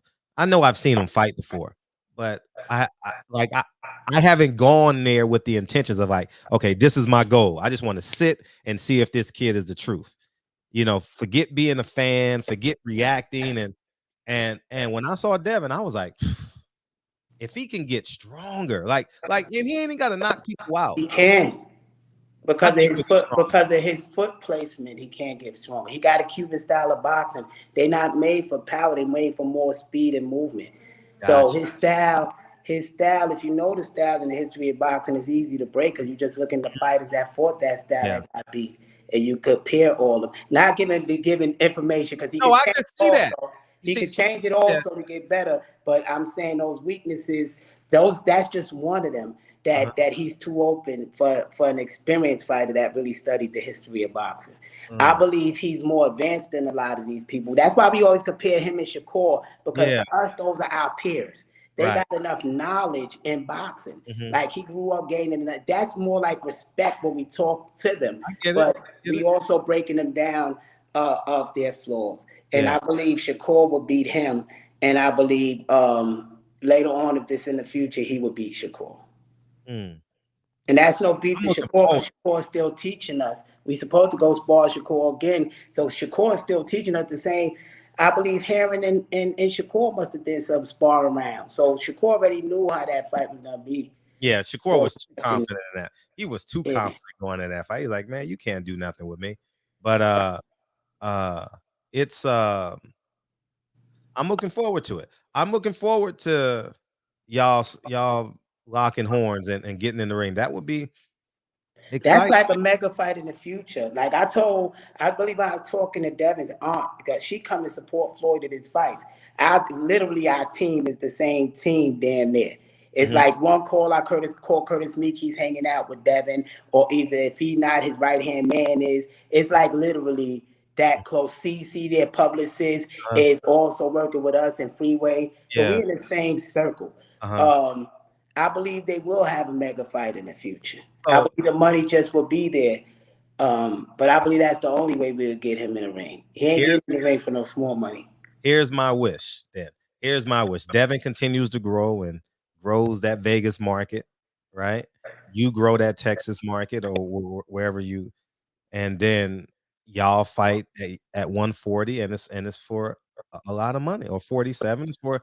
I'm pretty sure you can get 10 fights in between now and then and knock 10 guys out, and you know what I mean, and then that will be the fight.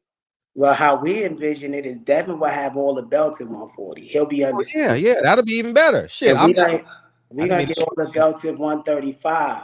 Uh-huh. And then we're gonna challenge Devin. We can either Yeah, challenge 140, catch weight, but we gonna prove our thing at the yeah. 135. We not chasing, we don't want people to believe we chasing Devin. Devin Mhm. got his own mountain to climb. Yeah. We gotta clear out this whole division and get our belts because our goal is to be 4 division undisputed champion. So we don't care about a Devin. A Devin is just a glimpse in our little thing. So I get it. I get it. And that's the way it should be. Everybody should be, you know what I mean, a stepping stone, you know, per se, because you guys are ultimately competitors, you know. Lawrence, double back. Appreciate you, Lawrence. Kid Austin and Dad, thoughts on Wilder Fury 3. Kid Austin, how long do you see yourself boxing? And please don't change and try to please mainstream media. Man, I ain't changing for nobody. I'm stay the same. You know, just being real. I ain't got to change for nobody. Mm. But myself if I feel the need to. And that fight, I didn't even watch it. I ain't even gonna lie. Dad, watch it. Go ahead, Dad. What's Nah, Wilder got his ass kicked this time. I mean, it is what it is. A man could get his ass whipped, get up, brush it off, and keep it moving. That's the good thing about boxing. If a person faced their loss, that's when you actually see the comeback. You see if this person became stronger, weaker. Look at what happened to Leonard when he had a loss.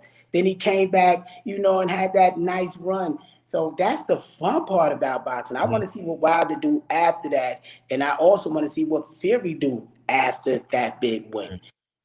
That's the real thing. Mm. Yeah, I'm itching to see what Wilder's going to do because Byron Scott. No, I believe his fiance asked him, or Byron Scott asked him, like, do you think you're going to come back? And he kind of said he was kind of 50-50. So I'm very interested to see where he's at mentally in terms, because can you get a bigger payday in the heavyweight division? Do you commit to the $3 million, that you could possibly make? It's different, when you got like when you just imagine this story. You went from homeless to main event, and hopefully we'll change from homeless to main event, the world champion. I mean, he got off a beer truck, and became the heavyweight champion of the world. How unreal. Will Smith says your goals should be unrealistic. Like he said, some man bent a piece of metal and flew it across the Atlantic Ocean. He said that's unrealistic. And And that's a good Was thing. that Hancock? No, on some real you silly. No, on some real stuff. Why shoot low? I mean, we are gods. We are spirits having a human experience, and we have the power to create whatever we want sure, to manifest. sure, sure. So why should you shoot low? You Right. could manifest anything you want. Not you could possibly. You got time. No, I'm just. You got time, but you can manifest whatever you want. So, Right. and then to watch it manifest is the fun part. You're gonna go through the struggles. You're gonna go through the bumps because whatever you create, the universe is going to shift you there. And Right. sometimes we create the end result, but we don't create the steps, and Right. it get hard as hell. But you got to make it through it and keep your mind on the on what your target is. Right. So don't shoot low. Shooting Right. low is a problem. Right. And Lawrence, the last part of that, how long do you want to box? He asked. I say that about 32. 32, 33. I always told him about early 30s, the time to get out. You should have enough apartment buildings, enough assets coming in to help generations to completely save your bloodline. So, All right. I'm gonna hold you to it now, because if you don't buy them apartment buildings and I see you with them Rolls Royces and them chains and I don't see them deeds, Fred gonna go off on you. Everybody know Fred don't hold his tongue. That's I'm like, you came in here, I'm gonna quote you. You came in here and said you wanted a 20-unit apartment building, and Yeah. your ass is driving a Rolls Royce. that ain't guess gonna what? happen. That 20-unit apartment building paid for that Rolls Royce, right? If you gonna do it that way, I mean, that's what I did. You know, I sold it now. I had a Bentley, but that's what I did. I own apartments, and that's what I did. You know what I mean? And you know, it's the wise thing to do. Yeah. Have you considered having a co-trainer like a no, you We went to some. I tried. uh-huh. It's hard. It's hard. It's hard. And we got to be honest with this. Mhm. It's hard. I developed a weapon. Mm-hmm. At the end of the day, when he get in that ring, he's a weapon. And I put certain styles, certain techniques. This took a process of 16 years, 17 years to make. Mm-hmm. He started at 2 years old practicing boxing. Right. So to put him in somebody's lap that only knew him a couple of months, they won't understand the weapon. They don't understand the certain code words. They don't understand, and they never will have the bond that a father-son have. Like, I understand when he gonna make certain moves. I understand when he's feeling certain ways without even him looking at me, just looking at his body. There's certain things another coach couldn't pick up to guide him because he's a more advanced weapon than most of them used to. Yeah. Have you ever wanted another trainer like? Yeah, I went to Kenny Porter. We worked with Porter for a while. We supposed to go on camp with John Jackson. Mm-hmm. He's supposed to be coming in early next week. So we had other coaches. We went to Freddie Roach gym. Mm-hmm. I've been all around because I feel like I don't know it all. I know a lot about fighting. My father grew me up fighting people on the street, so I know a lot about fighting, but I don't know it all. But when you get in some of these camps, you know, sometimes personalities don't click. You know, because I require a lot from him. Yeah. So a lot of people take breaks and relax. That ain't our type of workout. You know, his workout is to be dog for the whole time he's in the gym. Right. How was the experience with the Porters? It seemed like that would have meshed well. No, the Porters is a good thing. The Porters is a good thing, but goddamn Rick Glazer. Now let me stop. No, I ain't even gonna stop. It was a good thing, but Glazer didn't like the Al Heyman theory that he don't. And you know, Kenny is loyal to Al Heyman. Very much. So I told Glazer to fall his ass back. Oh, pardon me for saying it like that, but I told him to stop the beef.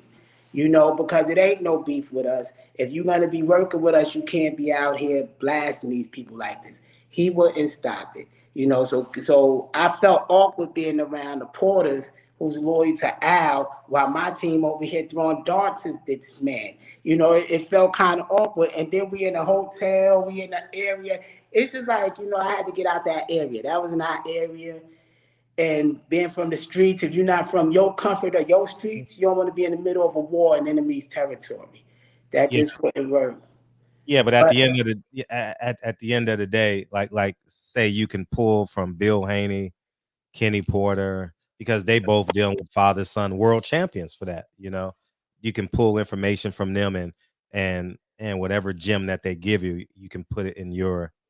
Nah. It's more like Floyd. I've been told Floyd there's nothing a trainer could teach him than he already know. And so it's more for Floyd to go in there and say, yo, I know more than that. You don't think another trainer can, you got to understand, most trainers that study boxing since they was 8, sitting in front of a TV for hours. you know, going through certain things, training all times of the day, most of his life. Them trainers haven't been in that type of regimen. I feel like Virgil Hunter probably could. Or the old Virgil Hunter was good, yeah, but Virgil's getting older. Old. Virgil is real good with his. Floyd is getting older. Floyd Senior, he's real good at his. Because if you can't teach the whole thing about boxing, the hit and not get hit, if you only could teach the get hit and hit, then no, it's like, you know, right now boxing is different. So they can't teach him something. He studied the greats. He's programmed with the greats. You know, so it's like most of these trainers don't know half of the stuff.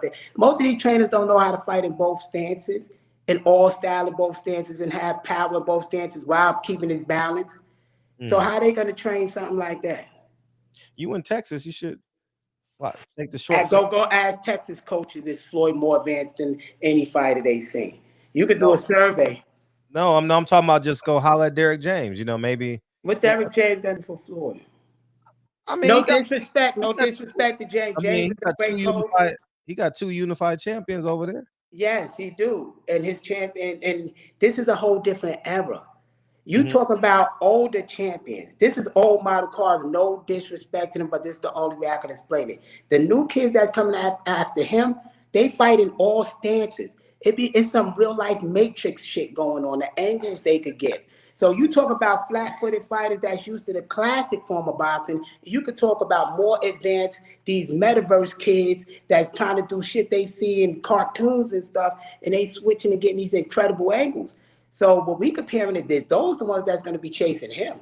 And it's hard to learn the defense while you're switching up instances and still having the same power. So Derek James can't, I don't think, he could teach Floyd the basics and the foundations to remind Floyd of the basics, but the more advanced stuff that James can't teach him. Okay, I just think the biggest room in the house is the room for improvement. You know what I mean? No, it is room for improvement, but it's got to be a special coach. I'm not saying he's not out there. I'm just saying if we keep looking backwards, we can't see the future. There's more advanced coaches out there. There's more advanced coaches that's switching at the same time. Because with a product, you got to look at what do your product lack. Okay, so how about this then? I mean, I'm just playing devil's advocate. No, play devil's advocate. Because this wouldn't work anyway. You know how the football team has the offensive coordinator and the defensive coordinator? Right. You could have a softball coordinator and an orthodox coordinator. Yeah, but then how if two brains is looking at two different things? Like if I'm looking at what this guy, I'm the strategist in there. I'm his other set of eyes, so I gotta see what this person is doing. You know, now if you got two people trying to get in there, you only got 1 minute to convey this information to this fighter while he's catching his breath and trying to slow his heart down and cool him off. You got 1 minute. You can't have two people talking and you can't get coaching from them at that point because you're studying while they're in the ring. So that would be impossible, kind of. Now, as a strategist, I'm seeing what the other person is setting up. And is he showing any weaknesses? So my job is to dissect this and then predict what adjustments this person is making coming out the next round by determining what's the last offer the last round. So it's a science behind this. So it will be somebody, but they got to be special. They got to know both stances. They got to know all styles of boxing. They got to know history, how to break down this style from that style. What's the counter style to outboxer? What's the counter style to slugger? You know, these all have counter styles. So Derek James, I believe he's a skilled fighter from what he could bring. But that's not what I'm looking for him. That's what I'm saying. For me, he couldn't teach Floyd anything. I mean, that's the trainer of the year. I used to want Virgil Hunter. I used to want him, but he got getting old. But I used to want Virgil Hunter. He used to be sharp on his game, and with Andre Ward, they had the basics on lock. That's why he didn't lose in a long time. Go ahead. Are you big on discipline and like no nonsense? Or you like? For Floyd, that's his life. Okay. Kevin Cunningham. Kevin Cunningham. But nah, Derek Cunningham is different style. Like for instance, tell me one fighter, Derek Cunningham, that's great with defense and offense. No fact with Derek. Corey Spinks was a bad boy. Corey Spinks was a bad boy. What offense and defense? Yeah. How far did he make it? Undisputed. Who's Corey Spinks? All right. One division? How far did he make it? He was undisputed because he beat Zab. All right, so you're trying to tell we want to be 4 division undisputed. We wouldn't go with him. He's talking about the guy from Florida that Burt was trying to get us in his camp. The dude who always yelling? Yeah, with yeah. Sunglasses on? So I mean, it ain't like these things. It wasn't presented. I mean, the thing is, for me, that's not the style that fits our style. That's not the trainer style that fit our style. I'm just trying to. I'm trying to. I'm telling you what I know. You know what I mean? I'm not. Let's see. I would pick Robbie Garcia if I was picking a coach. Hell no. You know why? I didn't that even motherfucker tell you. horrible. Get the fuck out of here. I didn't tell you, and I didn't say for no boxing style. Horrible.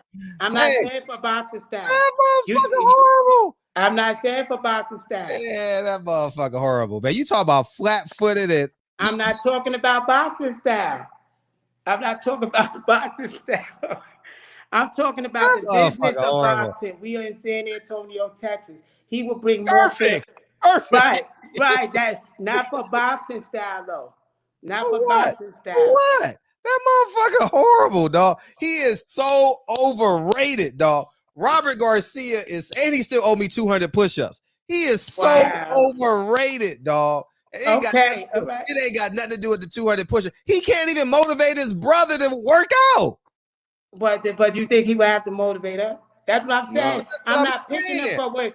I'm not picking him to train him. So basically, what he's saying, he's not picking him to teach me anything or anything like that. Just the market. His San name Antonio, and his face being there. It's a lot of more to the crowd. We talking about business and money.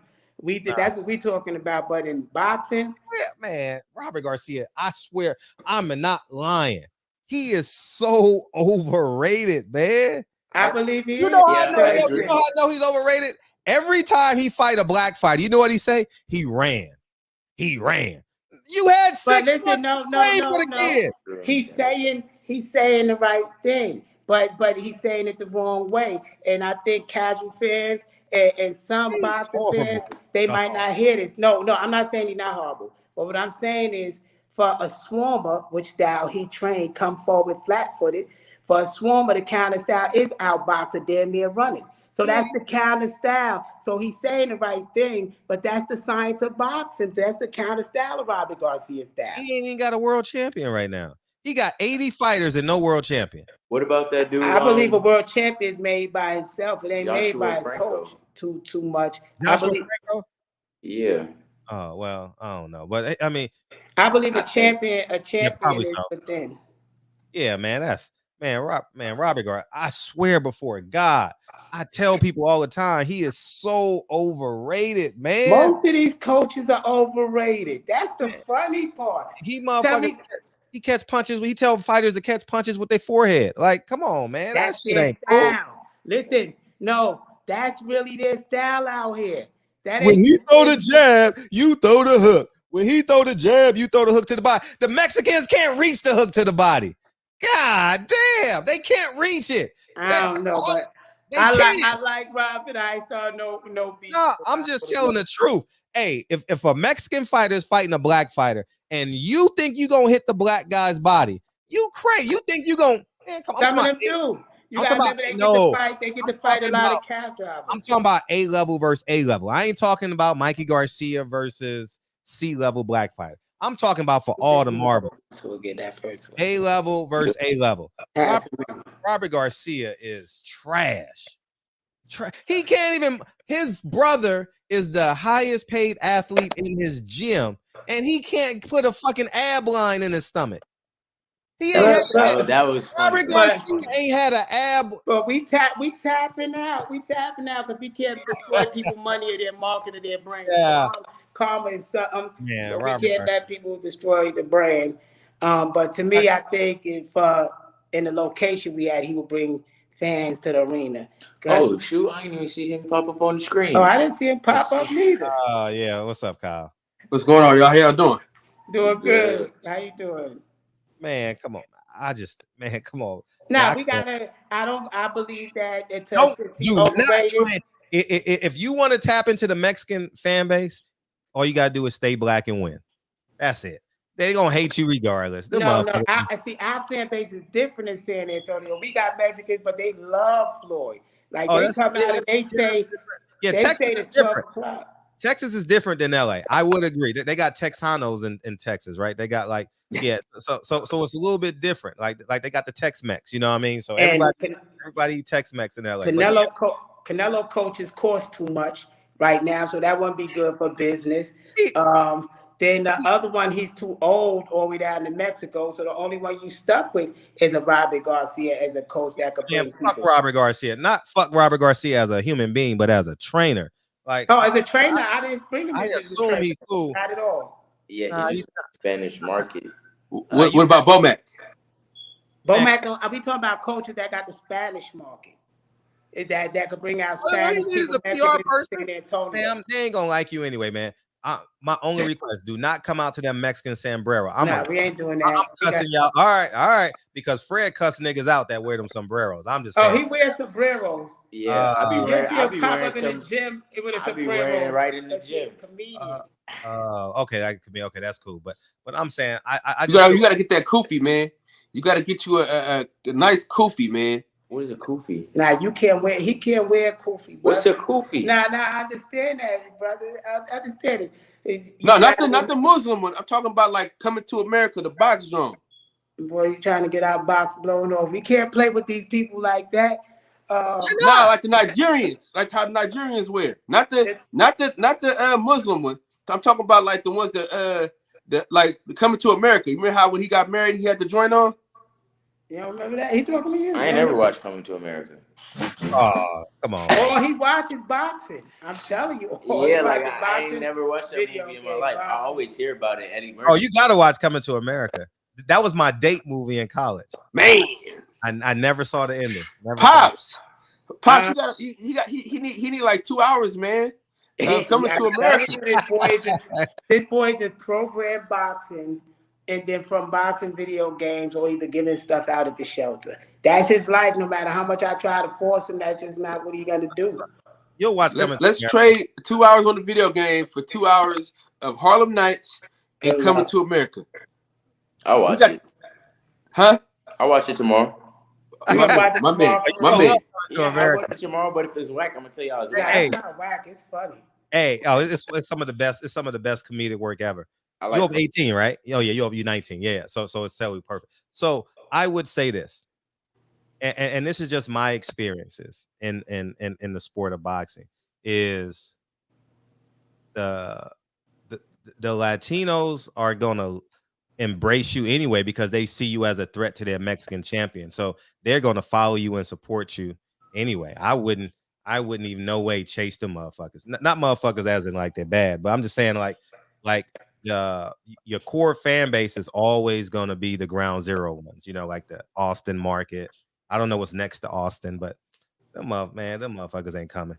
Now the thing is, we don't, people, human nature is human nature, and if you rely on fast fans, like you're saying, then they're gonna leave fast. Yeah. But I think his fans come from more like he got a Valentine's Day thing coming up, where he's giving the kids, foster kids, it's 45 foster kids that's in the shelter. So he go out to corporations and get them to donate to these people. So he used his influence different ways. So he gave fan base in communities because they see what he do in communities. That's dope. That's dope as a motherfucker, man. Yeah, that's dope. Yeah, that's dope as a motherfucker, dog. For real. That shit dope. Yeah, I just think, but I mean, if you go to Robert Garcia, you're gonna be like, man, why you do that video? I'm like, no, when you hire a coach, like you might have a fight. I ain't lying. I be going at Bill's head, man. Bill be getting mad at me. I only tell what I believe to be the truth. Am I wrong? Sure. 1 out of 10 times, sure. But did Victor Ortiz just leaving? Yeah, Victor Ortiz just left. Yeah, so there's room for you now. Yeah, there's room. No, we wasn't signing no trainer. That ain't what we do. That was funny. When a fight come up, they ask for a percentage of your purse. And so when it come to business, is the amount of people that you could bring into this stadium, would that justify us giving you 10% of that? So it become business. How could we, like, let's say we go into a bigger arena now, we fighting with 5,000 to 10,000 people in this arena.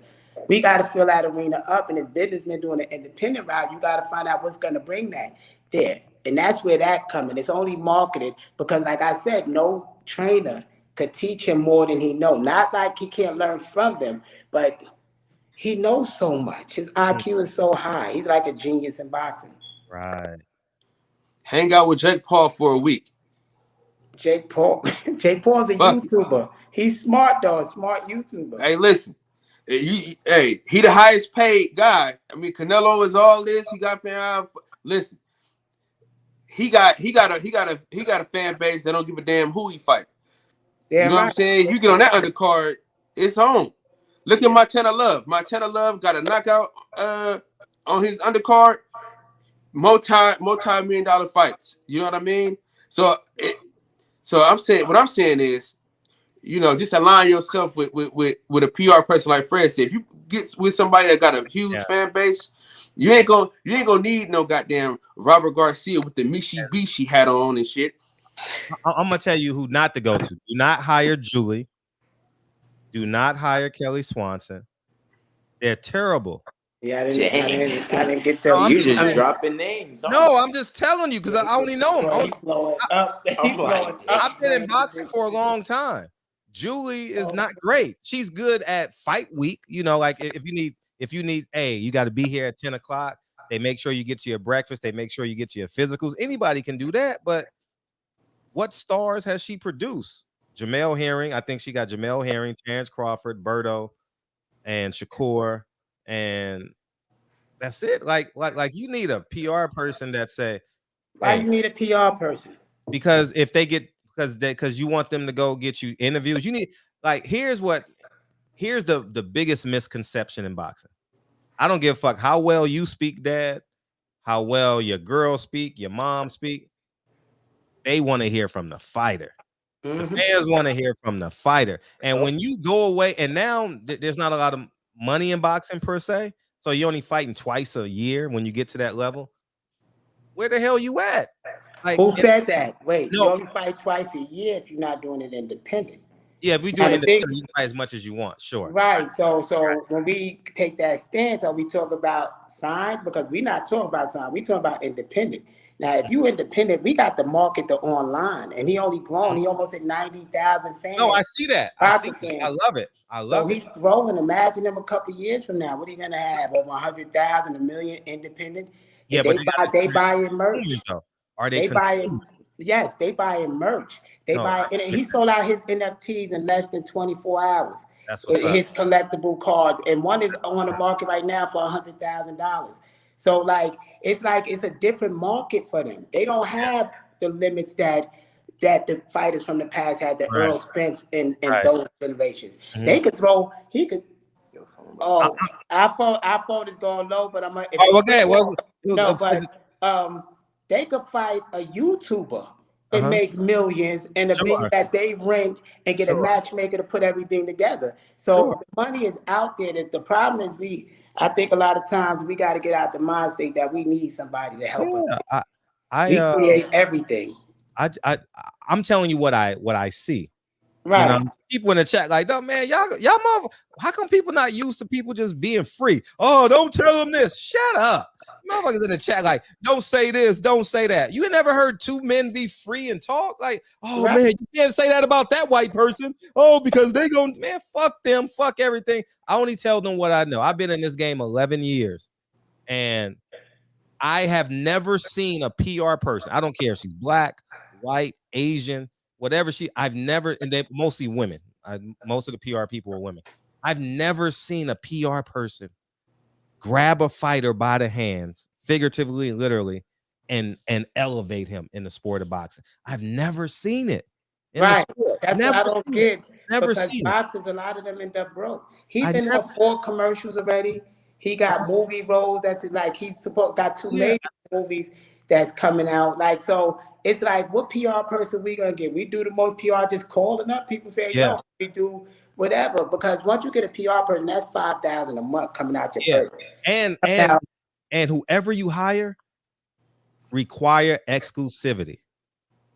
And they bring their baggage, their relationships. So if your publicist got beef with this one, you burn all the bridges on this side. So you know, sometimes it's easier just to come in a clean slate and grind and let people see the grind. Right, because whoever you hire, they trying to get the next fighter. Pretty much, if we trying to get the next fighter. That's why he got his promotion coming. He's opening the door for other fighters, and he wants some of the future fighters. I mean, because he's gonna grow one day. So he understands the sport of boxing. This is like a lifelong thing for him. When he get out the ring, he's still gonna be involved with boxing with his fight. And I mean, in boxing, a bilingual PR person would be great. You know, like you want to do interviews for the Spanish market. You want to do interviews for the English market, or not unless you have a translator and stuff like that. But in my years in boxing, I've never seen a PR person. They only great fight week. You know what I mean? Hey, you got to come here. 5 minutes. Last question. Oh, we gotta go do ESPN. That's their most famous line when they interviewing with us. Oh, we gotta go do ESPN. if I'm spending 5,000, they gotta be bringing 20,000. Exactly. Because we got a team, so the whole team gotta eat. Yeah. So you know, everybody got, so it gotta be bread broke. So right. If you can't bring money, we're not gonna pay you just to pay you just for the hell of it. You know? I'm with you on it. And the last words, man, because I know your battery about to die. My last words is Rob G Films said hit him or something about filmmaking. You know Rob G Films?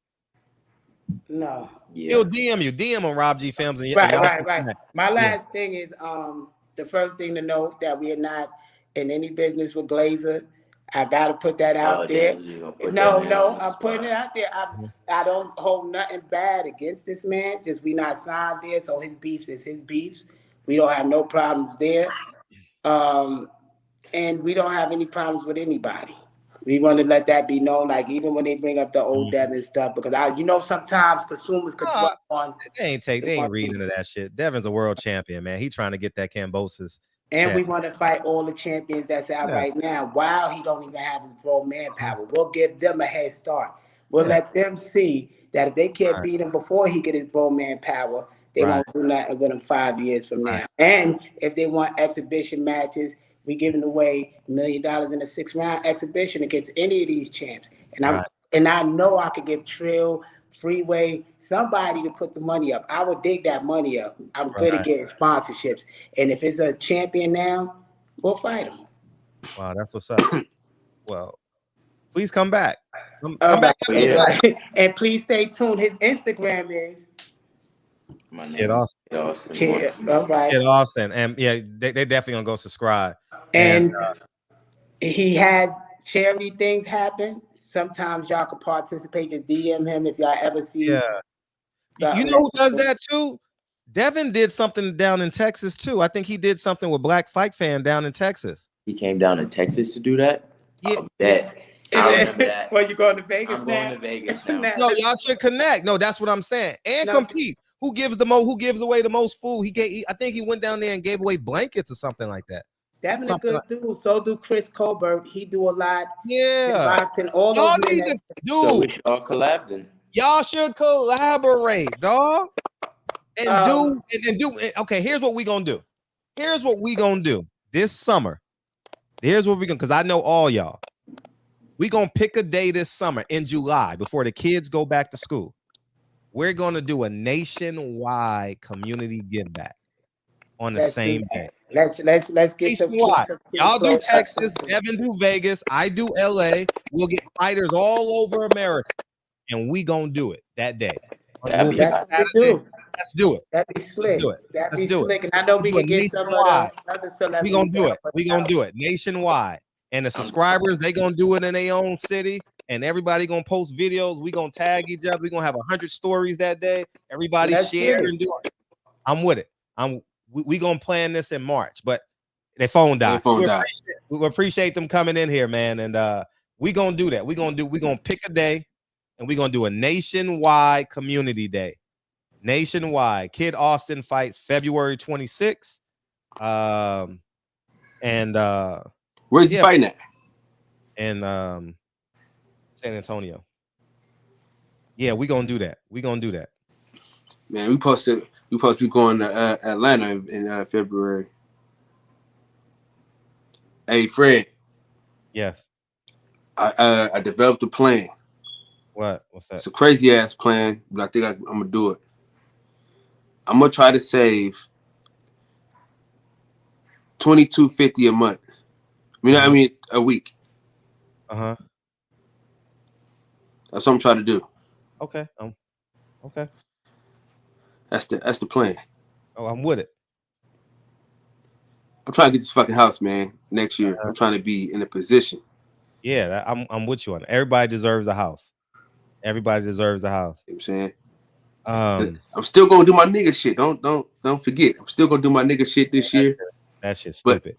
You can't do both. You can't serve two gods. You know what I mean? You can't do it. You Nigga, know? you ain't religious. Well, no, whatever your God is what you're worshiping. Like, are you worship what's your goal? So but yeah, man. I've never seen a PR person. We got to stop acting like these PR people are doing their jobs, man. It's funny how y'all so like y'all allow them just to neuter y'all. Don't say that, Fred. You gonna get them in trouble. How the hell am I getting them in trouble? I'm telling them what I know to be true. If a young fighter come on, just like I told Keyshawn Davis, stay independent. Stay independent. Just like I told the kid that signed with Golden Boy. I said, you know they're gonna get you, right? Shit. You know what I mean? Like, tell the fighters, why the hell would I have an independent platform if I can't speak what I believe to be true? Keyshawn Davis, he should have stayed. He really should have stayed independent though. He should have. Because he had all the power. He should have paid himself when he got to 17-0. Pay me. Because he can do those local shows and get so much. He's already tied into all the famous fighters. You know, he's already tied in. You know, so he can play off of anybody, you know, Shakur, Terrence, and all them. Yeah, but you know what, Fred? Yeah. He got a good plan. He got a plan. Who? And you could tell he got a plan. Keyshawn? Yeah, for sure. Because he knew. See, what it was is, because, you know, he did some shit with Eddie Hearn. Mm-hmm. And then Bob Arum did some shit. Like, so I think, you know what I mean? It was some life-changing shit. But, you know. Yeah, I know. Yeah, you're right. I'm sorry. Hey, but that giveaway is going to be nice, though, Fred. That's a great idea. Nationwide. Maybe July will be a good month. Maybe let me look at my calendar right now. Because I'm just getting excited about it. We're going to do it. We're going to do this nationwide. I got enough connects. Calendar 2022. Yeah, hey, I'm telling you, the PR person they need is the white guy in Vegas from Cleveland, Ohio. Or where's he at now? Calabasas? Who? Jake Paul. That should be their PR man. July 16th or 23rd, we should do it. Because the kids are going back to school in August. They go back to school early now. July 9th or July 6th. We doing a community give back. Nationwide community give back. We gonna do it. What's up? What's up, Dion Cole? Oh, you trying to be funny? You said my name earlier today. What's up, man? Hey, What's up, player? I was all in until he said Robert Garcia. I was all in.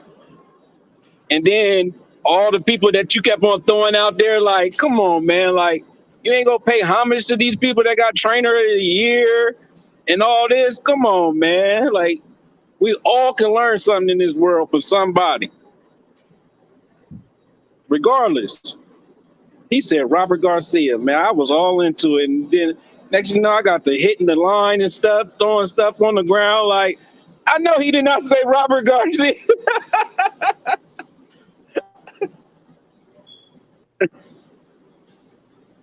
Hello? I'm sorry, I had the button. He's so overrated, ain't he? Yeah. That motherfucker overrated. Bro, I love the kid though, but the dad, I can't deal too much with him. Like, he said he wanted to use, at first he said he wanted to be independent, but then he wanted to use Robert Garcia to market. Yeah, Like, but that's still independent. no, It's a no, partnership he was talking about. He wasn't talking about training him no, as a boxer. He's saying use that name cachet to build. Like, so basically, like, I can get Robert Garcia fighters, right? no. He just Listen, wanted. listen. He's saying I can get Robert Garcia fighters. If I got Robert Garcia, right, I can get his fighters to sell out an event.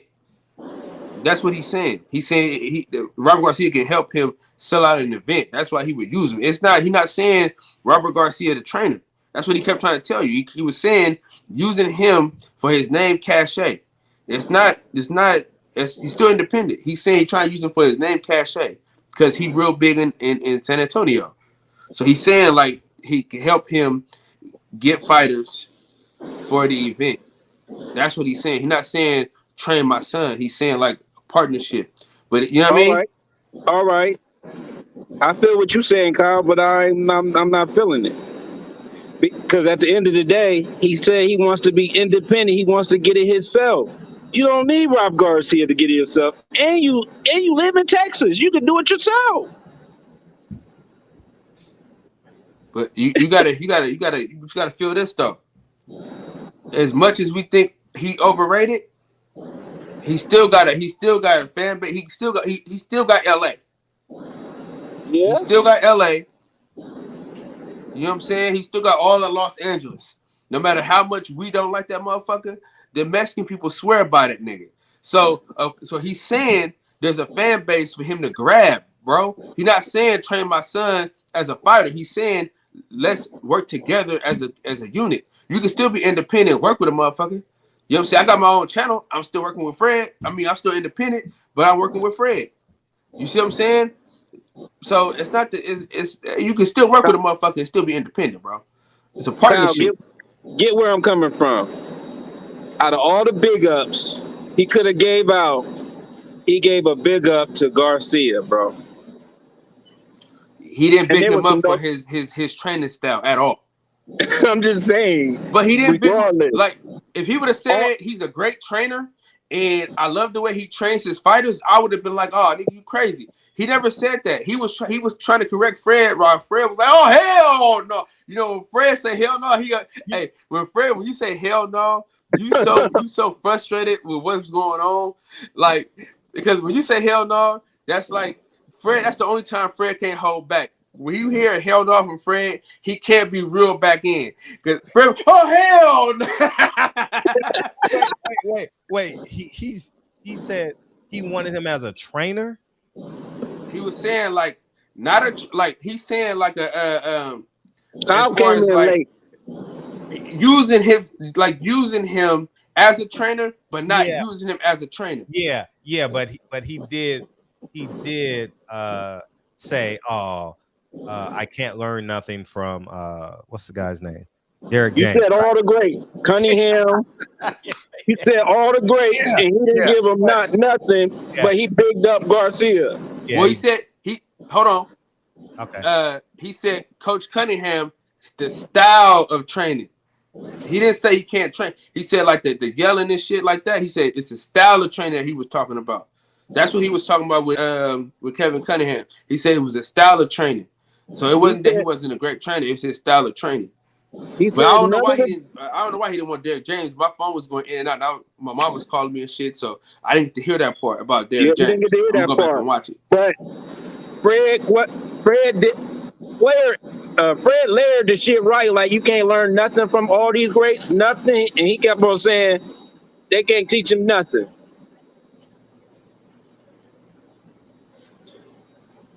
I'm just saying. I mean, that's his opinion, though. You know what I'm saying? But he did Virgil Hunter. He said he liked Virgil Hunter. Yeah, that was. But he said he was too old. He said he was older. A lot of the people that he wanted, they were older. But that's his mindset. That's because he an older dude. Listen, he an older guy. So Fred was sitting up there like debating back. His contemporaries. He's not going to give anybody credit. Listen what I'm saying, because they're his contemporaries. It's hard to give a nigga your contemporary credit. If you notice, a lot of people, like a lot of niggas that's like older than LeBron, they don't give LeBron the credit he deserves. They always go back to Jordan. You get what I'm saying? LeBron, nigga. Fuck LeBron, nigga. See, my point exactly. See, No, you can't learn that from LeBron, huh? Nigga, LeBron from Akron. I'm from Cleveland. See what I'm saying, Fred? He talking shit about the next. I mean, they're gonna go through their growing pains, and hopefully his everywhere talent, LeBron goes, it's a circus. and it will they'll learn and they grow. But you know, I mean, he's excited about his son's talent and how well they did in sparring. But I will say this: there's nothing Robert Garcia can do for a black fighter that a black trainer can't.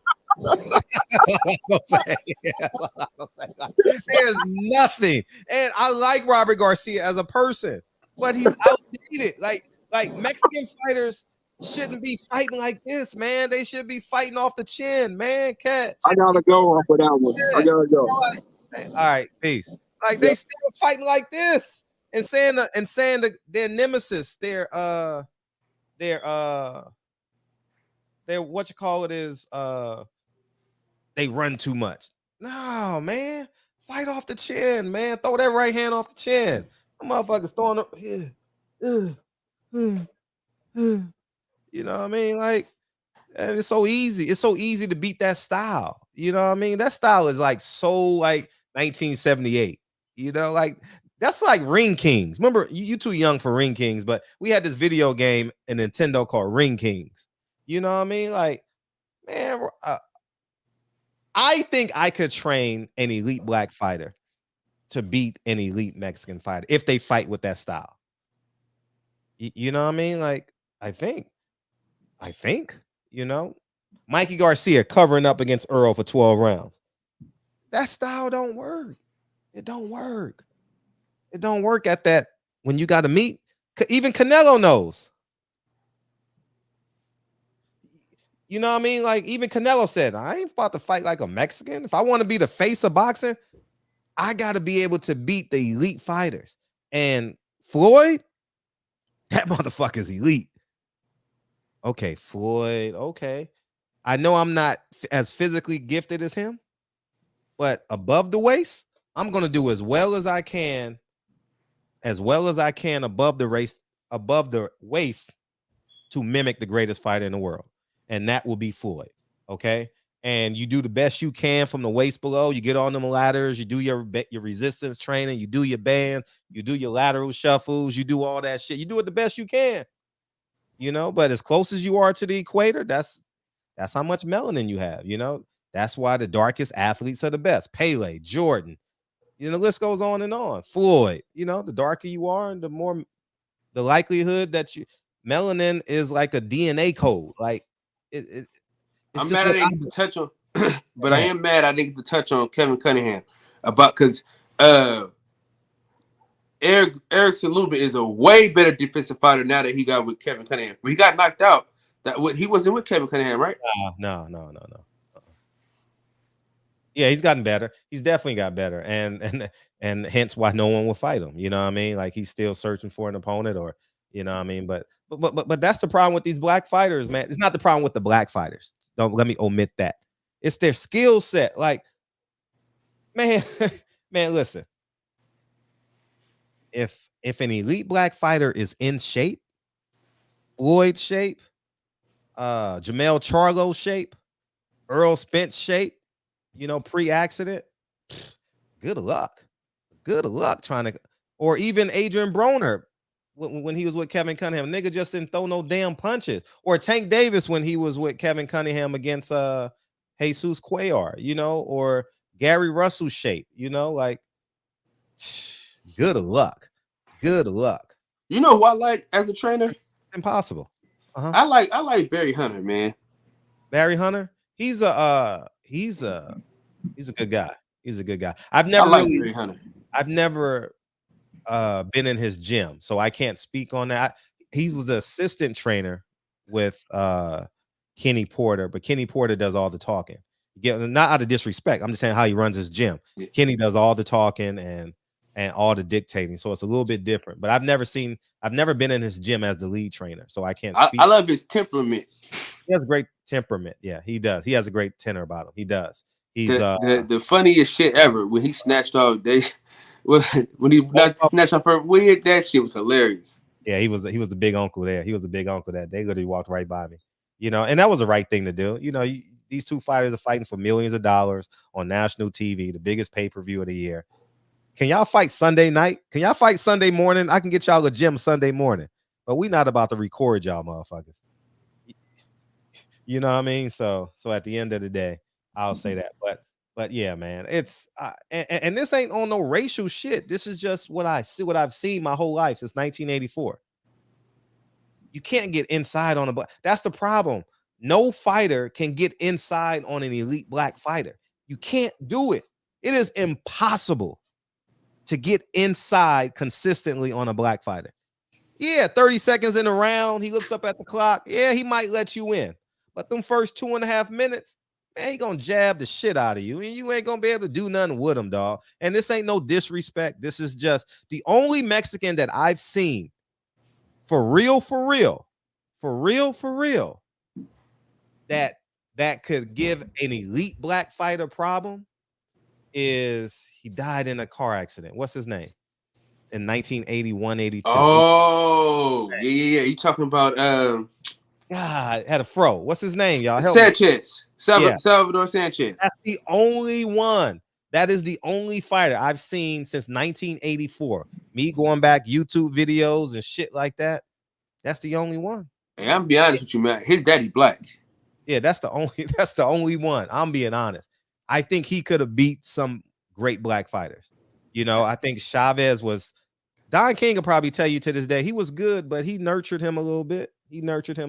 Bro, Pernell Whitaker beat the hell out that dude, and they still gave him a draw. Yeah.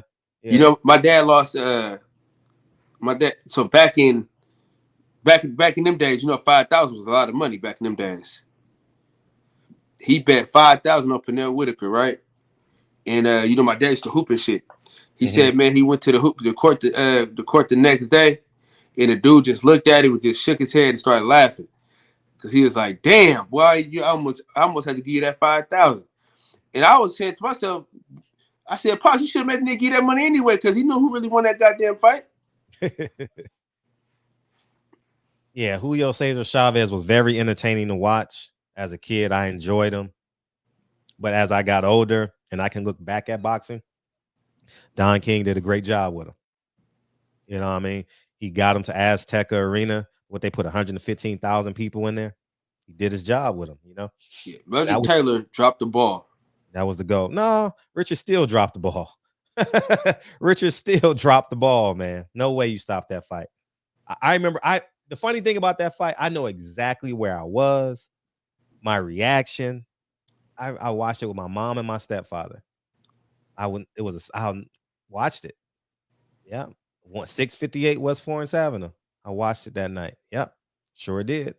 And that changed that man's whole entire life. Yeah, he ended up fighting for peanuts for the rest of his career. He got the rematch and lost, but when you give everything and you feel like you were cheated, it's hard emotionally and spiritually to recreate those moments, you know. It's it's really hard. Had he won, I mean, he just trajectory he would have skyrocketed. And he had a lot of money behind him. He was with the Duvas too, if I'm not mistaken. He was with the Duvas, and he had a lot of money behind him. He was an Olympian, and he should have been rewarded. I want to do Richard Steele. Think about that now. Now that you look back and you realize how important that was in terms of history. You know what I mean? Like in terms of the trajectory of the right that should be going on in boxing. Anyways, you know, so yeah, that fight was rough to watch. The last round, was it 8 seconds left? 3 seconds left? 10 seconds left? Somewhere in there. It was like Major Taylor fought. If you want to see someone give everything, because I know there's a lot of young people that ain't seen that fight. Meldrick Taylor did everything a fighter could possibly do in that fight. Oh man, he showed heart, courage, skill set. intelligence, will, fortitude, power. Oh man, his shorts is dripped in blood. His cheekbones is swole. Yeah, high flat top. Oh man, yeah. He gave everything. He gave his whole he died in that ring that night. He can't talk now. I don't know if he did, is he still alive? Yep. Yeah, because Showtime or HBO did a special on what was sad. They had it was captioned. That's sad. Him and Terry Norris, they need captions to talk. You know, it's sad. You know, yeah. Terry Norris beat Sugar Ray Leonard. Meldrick Taylor versus Julio Cesar Chavez. He gave one, not two, one. He gave everything he possibly could that night. Yeah. I wish I was old enough to understand that fight, but I'm glad I can go back and watch it on YouTube and shit like that. Yeah. Subtitles. Yeah, he's still alive. I would have loved to run into him, man. Hopefully he's doing well. I would love to take him to dinner. Meldrick Taylor. He went to jail a couple years back. I'm sure. Like, I mean, he's literally like, from what I gathered, I'm not making an assumption. This is just an educated guess. From what I gathered is he has no other skill set and he can't get hired because he can't speak in terms of like a job. He can't get a job in boxing because he can't speak. So what do? You know, you go Well, he owns some apartment buildings. That's why he ended up having to shoot somebody. Oh, he does? He owns apartment buildings? Yeah, in Philly. Good. Yeah, that's what happened. Like I think it was something happened with one of the tenants. They wasn't trying to pay him his money or something like that. And he shot at him. Good. I'm happy for him. I would next time I go to Philly, remind me. I want to try and reach out to him. I don't know too many people. I know Breadman, I know J-Rock, but that's probably the only two people You need the streets behind you, Fred. You need what? You need the streets behind you, Fred. I want to talk. I want to spend a day with him, man. That's one of the fights. You know, when you think of boxing, I think that's one of the fights I think of when people say, "When did you fall in love with boxing?" I think that's one of the fights. You know, it's the first thing I think of is the picture of the '84 Olympic team. That's one of my first memories, you know, because that was all over New York. It was a huge deal in New York, the 1984 Olympic team. So I remember that as a kid, you know, that group picture. But yeah, it's yeah.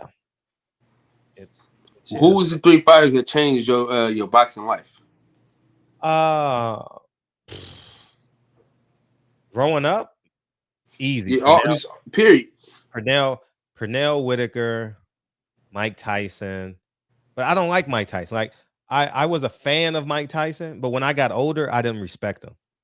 You know what I mean? Like I just didn't respect him. Like, you know what I mean? Like he got that like I'll rape you vibe. You know what I mean? Like, I shouldn't have said that shit. But allegedly, yeah. Like I shouldn't say that publicly, but he just looked like he'll do anything. You know, but when I was younger, definitely Mike Tyson. Definitely Mike. Who else was Roy Jones? Definitely Roy. Because Roy Jones was HBO to me, you know. Now I seen Richardson with Bernard Hopkins. I like Bernard Hopkins' fearlessness as a kid. You know, he was very fearless. He's not the same person that he was when I was a kid. He's not the same person. He's way more diplomatic. He wasn't diplomatic. I love the conversations him and Larry Merchant used to have because he never would bend to him, you know. But like, you know, the Mike Tyson today, it's like you're a clown to me. Like he's smoking weed in interviews and like, not that that's wrong with it, but you're just like, you know, like it's but just, he a lot more calmer though, Fred. Yeah, he's a lot more calmer. So calmer. I mean, you know, let the nigga smoke some weed instead of want to eat niggas' children. No, I'm not talking about like the weed itself. I'm talking like how uncouth he is. Like when you get a certain age, you know you got to represent masculinity. Like, you know, you got to represent being a man, however best you do it, you know. So it's like he look like he'll sell anything. Like he just do, like he don't seem like he has like solidity, solidity. I root for him, but I wouldn't want my son to meet him. Like I'm not like I've seen Mike Tyson at hundreds of fights. I don't run and say, "Hey, Mike, can I get an interview?" Like I don't really have a desire to interview him for real. Like I don't. As a kid, I did, but as a man, but you got to know, I'm leaving out an important detail. I know the Mike Tyson story on the outside looking in, so it's different for me as an adult. You know what I mean? It's different for me as an adult because I have 2 friends who knew Mike Tyson well. I'm not disclosing their names, but I knew, and I know stories, and I just don't fuck with him as a man. Like I don't have no desire to interview him. Nothing at all. So and that's just how I've always been. I remember sitting next to Mike because he knows Sam. I sit next to Mike, didn't even ask him a question. Like I don't give a fuck. Like Ellie, like, and I just stepped to the side. Ellie, I mean, I'm probably on this video, but I spent the whole weekend basically because when I go to fights, me and Sam go to dinner, we do that shit, we do this, you know what I mean? So I'm with Mike, and I have no desire to talk to him. I mean, I talk to him like he's a normal person, like he's a person in the room, but I don't be like, "Oh, Mike Tyson, you're amazing." I don't have that respect for him like that. I don't. I really don't. So your 3 was, as a kid, Mike Tyson, Roy Jones, and Pernell Whitaker. I mean, no, I'm saying like all the like period. Cause see, for me, mine is Roy Jones, Mayweather, Earl Spence. Right? So Roy Jones, and then you know what I'm saying, then it was Mayweather, then it was the Earl Spence. Because I had after Floyd, I really stopped like watching boxing like that. And then I seen Earl Spence. I was like, oh shit, this motherfucker. Yeah, I got back into it again. Earl was on a trajectory to be a great human in boxing. I think he can get that esteem back, but he got to fight Crawford. I know Al is going to try and push him another way. Maybe to the Keith Thurman fight. Win or lose, he got to fight Crawford. You know what I mean? You got to you got to fight Crawford, man. I don't know. I'm not famous, so I don't really have any people not going to come up to me and say, "Fred, I wish you had did this."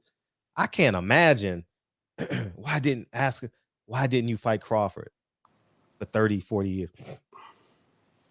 That would be tough for me. And the same thing goes for Crawford. Tuning into Macabre this Saturday.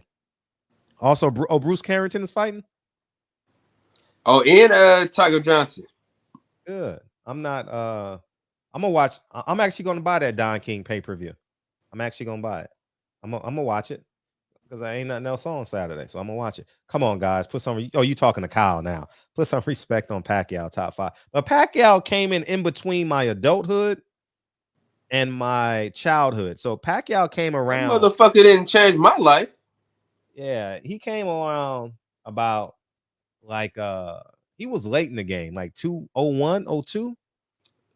I'm just saying, I was saying your whole life though, Fred, because I thought you were gonna say Deontay Wilder, because that was a change.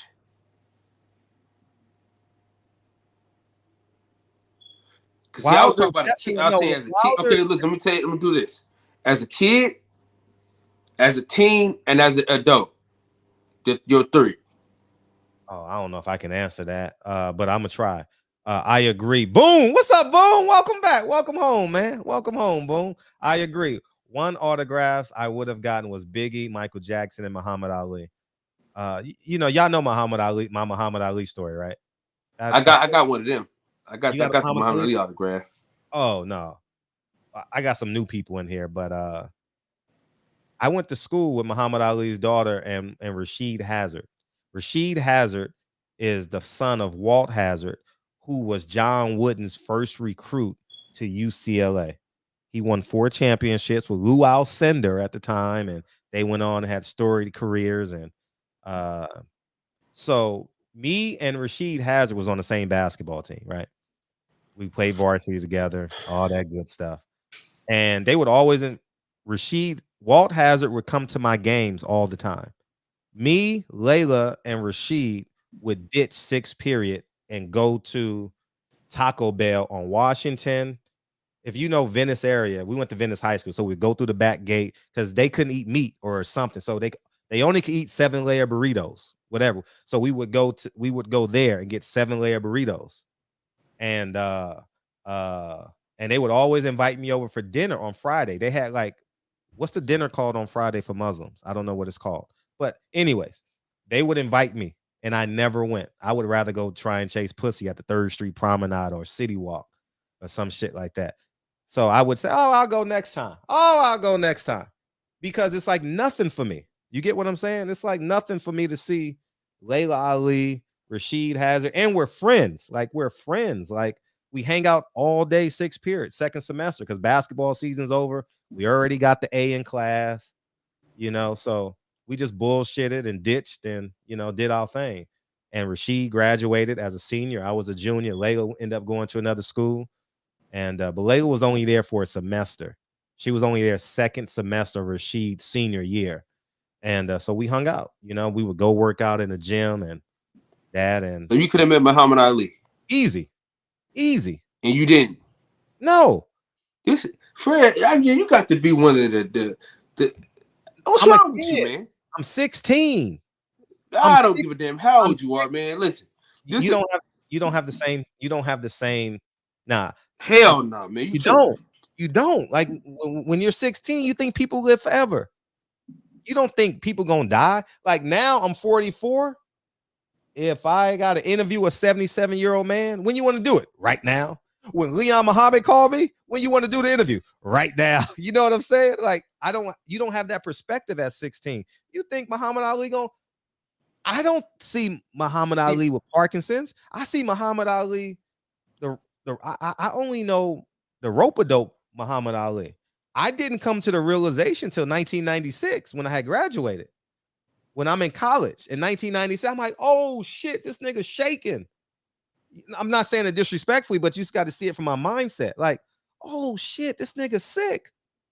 Fuck. And now I tell all my friends, like, damn, I went to school with his daughter. I could have went to dinner with him because Walt Hazard and Muhammad Ali was like this because they were Muslims. You know what I mean? So it's yeah. Fred. Yes. Who's the closest person to you that died when you were a kid? Did anybody was close to you die when you was a kid? Oh, my grandfather, for sure. Like, how close are y'all? My grandfather? Y'all was hella close, right? Yeah. See, so, because, like, how old were you? I was a senior in high school, January. See, that's different. See, me and my grandma were very, very, very, very, very, very close, right? And she died in 97, right? So I was like 3rd, 4th grade, like 3rd grade, right? So that's probably why my perspective changed about older people. So that's probably why my perspective changed, because every time I see an old person, something like that, I like, you know what I mean? I took advantage of it. You know what I mean? So that's probably the difference. Because you didn't nobody like died like close to you until you were like late. No, my dad's father died when I was in 84 or 83. Because I remember going to the funeral. I was close to him because we lived in the same apartment building. And he would take me in his car. We would go out. But my grandfather, I had 17 years. My grandfather would send for me every summer. But at 16, you don't think death. I personally, you don't think of. You don't think. I don't know. For me, it's different. Yeah. Yeah. Because I always because if I had the opportunity, like how you had, I'm taking it. Probably because like so Al Payton helped raise me. That's Gary Payton pops. So maybe that's probably why, because I was always around older people, so I kind of understood the dynamic of being old. Now I don't know. Maybe maybe I don't know. I don't know. But you had chances to meet a lot of icons that you just said, "All right, fuck it." Because man, my grandfather was my hero though. Like I didn't really have like a sports hero. Like I looked up the sports athletes, but I didn't have a hero. Like I gotta meet him. My grandfather was like the man. When I say my grandfather was was the epitome of masculinity, man. You know what I mean? Like he was you know, not even it's not even a close second, you know. Malcolm X is the most polarizing man, but he's not close to my grandfather. If I talk about my grandfather, y'all gonna be bored. But if I talk about Malcolm X, it's interesting because because everybody knows him. But nah, it's not even a close call. My grandfather I ain't gonna lie, man. saved my family. I've been blessed in that aspect because me and my grandpa like thinking like you see you see my tattoo on my arm of my grandpa, like he's still living. I got his face on my arm. You know what I'm saying? That's my man, 100 grand. So I'm blessed. I did now. Me and my grandma, we was both my grandmas. They died a year apart. So one of my grandmas died in 96, and then the other one died in 97. So that's probably why my mindset was just different, because I just knew that tomorrow was never promised. You know what I'm saying? I get that.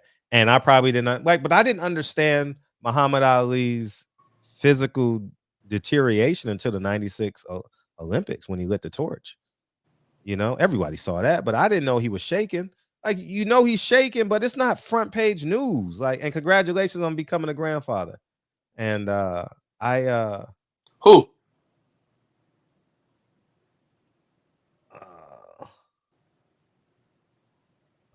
Who said that? Just became a pop. The messenger. Man, congratulations. Yeah, congratulations, dog. I'm looking forward to being a grandfather, man. Hopefully I can keep my daughter's mileage low. You know what I mean? Like, and I'm very cognizant of that now. I like, even when I met Darryl Strawberry was my favorite athlete as a kid. I went to his condo, interviewed him for a movie I did, and he was my favorite athlete ever. Mark Jackson was my favorite athlete ever. I saw him at the USC UCLA game. I was like, hey, Mark. I mean, when I say my favorite basketball player in the whole wide world, Mark Jackson, by far. I used to love Mark Jackson, bro. And I walked up to him and I was like, hey, Mark, I would love to have you on my podcast. I didn't say, hey, you're my favorite basketball player of all time. I said, hey, I would love to have you on my podcast. He said, sure. And he said, DM. I ain't falling out for nobody, but the opportunity to rise, I got to take it. Yeah, I don't know. I've never, but you got to take into account, I was raised in LA. So it's different when you're raised in LA. Like I'm not bragging, docious. I had my fake ID at 21. I probably fucked my first celebrity at 18 or 19 or some shit. You know what I mean? Like it was about that later. It's nothing. It's nothing. Like, I'm being like, for real. I had a Texas ID. Man, I done fucked some of the most famous women in the world, man. Like, you know, like, and I never saw them like, it's nothing. I'm being honest. I'm not bragging, but I grew up in LA. I went to Venice High School. So I would go with all the Clippers and the Lakers. They would always go to the movies and in Marina Del Rey. We would get Panda Express together. You know, I would play basketball because I was a great basketball player in high school. In college, I just was a good one. So I would play at the men's gym. Me and Earl Watson was cool every summer. You know what I mean? Me and Earl Watson was real cool in college, you know, because I would go every summer, go train on the track, and then go to the gym, you know, and then we would go to dinner because he had free food because I didn't have no money. So Earl Watson, anyway, so man, I'm talking too much, but yeah, so him, Ray Jackson, Earl Watson, Ray Jackson, Matt Barnes, J.R. Henderson. It was that whole clique. Hey, Matt Barnes is a cool ass dude. Yeah, he wouldn't remember me because he was more of he was like a surfer type dude. So like he wouldn't play basketball. He wouldn't go to the gym to play basketball. He would do because it was something because he had to do it because all his teammates did it. You get what I'm saying? So wait a minute. It wasn't Matt Barnes. I'm not thinking of Matt Barnes. I'm sorry. I'm thinking of Toby Bailey. I'm sorry. Toby Bailey was in that round. Matt Barnes is after. I'm sorry. I got the wrong team. It's Ray Young, Toby Bailey, Chris Johnson. It was that UCLA team. So I played with Kobe at the Venice Beach when he was a rookie. He played there for 2 years. Me, him. What's the guy that was on the show? We talked about it. What's his name? God damn. Lincoln Kennedy. Yeah, Lincoln Kennedy. He would pick me every time. I was so dominant, man. Like, man. And that's why you didn't enjoy. That's how you named your kids, right? Yeah, that's why. Yeah, exactly. Lincoln Kennedy is not after president. Give me the story. We drop the story real quick. We would play together every summer for 2 years when he played for the Raiders, and I would play, and he was real cool. He was real cool, and I wanted like my kids to have universal names, you know, because I wanted them, because I believe the intellect supersedes the name. You know what I mean? So because I know how when people say Frederick Hawthorne, they think that they don't know who he is. He could be white, he could be black, he could be whatever, you know. So I didn't want to arm the people that was going to interact with my kids. So I named them Lincoln and Kennedy. You know, it's not after presidents, but people feel free to think it. But yeah, but for 2 years, my freshman year from 95 to 96 and 96 to 97, Lincoln Kennedy would play basketball at Venice Beach, and he would pick me, and we would win. We would stay on the court for hours. I was dominant. Like, I was basically like Baron Davis, like at Venice Beach. Like, it was nothing. You give me the ball, I'm scoring, or I'm getting a good shot. I was that good. But I mean, we played against everybody. Kobe, Brian McKnight. Man, I'm telling you, dog. Every Sunday at Venice, man, I got so many stories, man. I just got to remember them. Man, Brian McKnight, Kobe, Doug Christie played there all the time. Keith Kloss. I mean, there's just so many. So that was like my life. So like, I've been, yeah. What's up, Blue Blood, man? Blue Blood, my nigga. And hey, Blue Blood, shout out to us, huh? Oh, the 49 game in this motherfucker, man. Yeah, Brian McKnight had game. Oh yeah, and then we would go to we would go to Gotham. Man, I could tell you so many stories, man. Oh man, it was just sick. You talk about pussy. Oh man, I could tell you stories for days, man. Oh man, it's insane. I grew up in LA, so the point I'm making is it was nothing for me to hang around celebrities. Nothing. I went to Venice High School, so it was nothing. It was really nothing. I'm being honest. On the West Side, you see celebrities every week. And my coach was best friends with Pooh Richardson. So I would be in the locker room with the Clippers. My junior and senior year, I was in the locker room with the Clippers.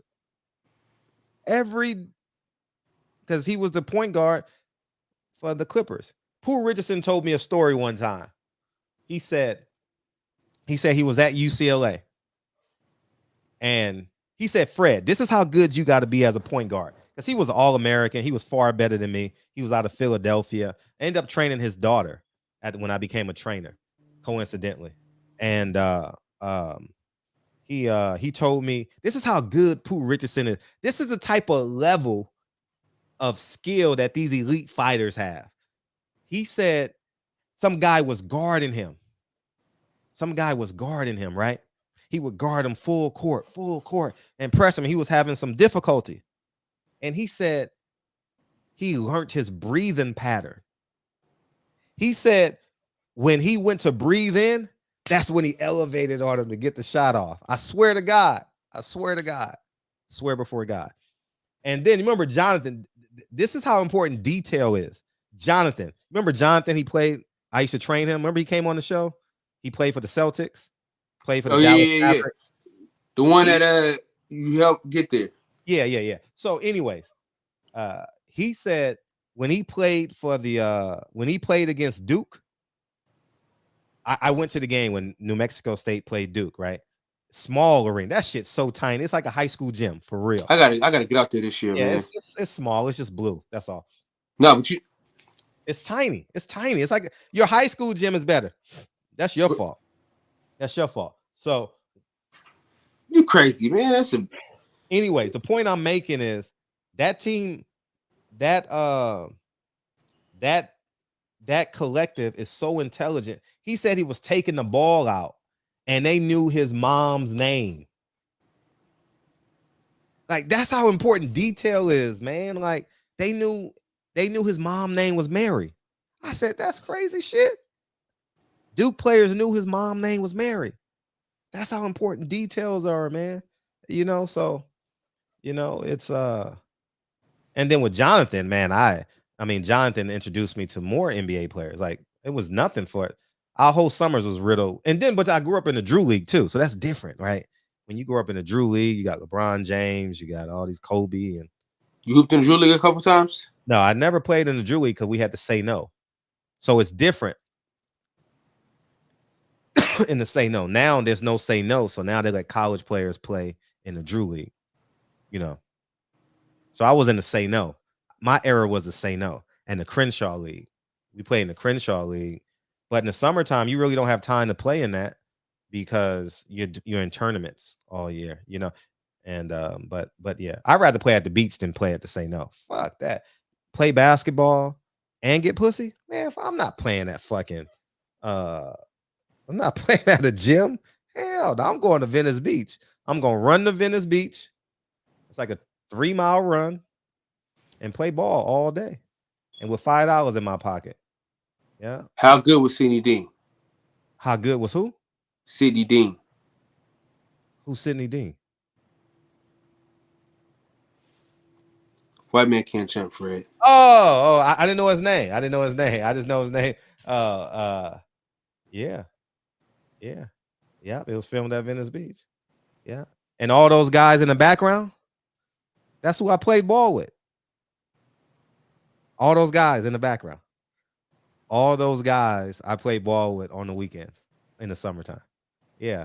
Because I remember going out there for the first time, and I was like, yeah, Venice, white man can't jump, So yeah.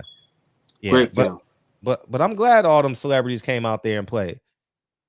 It was like, man, when Kobe used to come out there,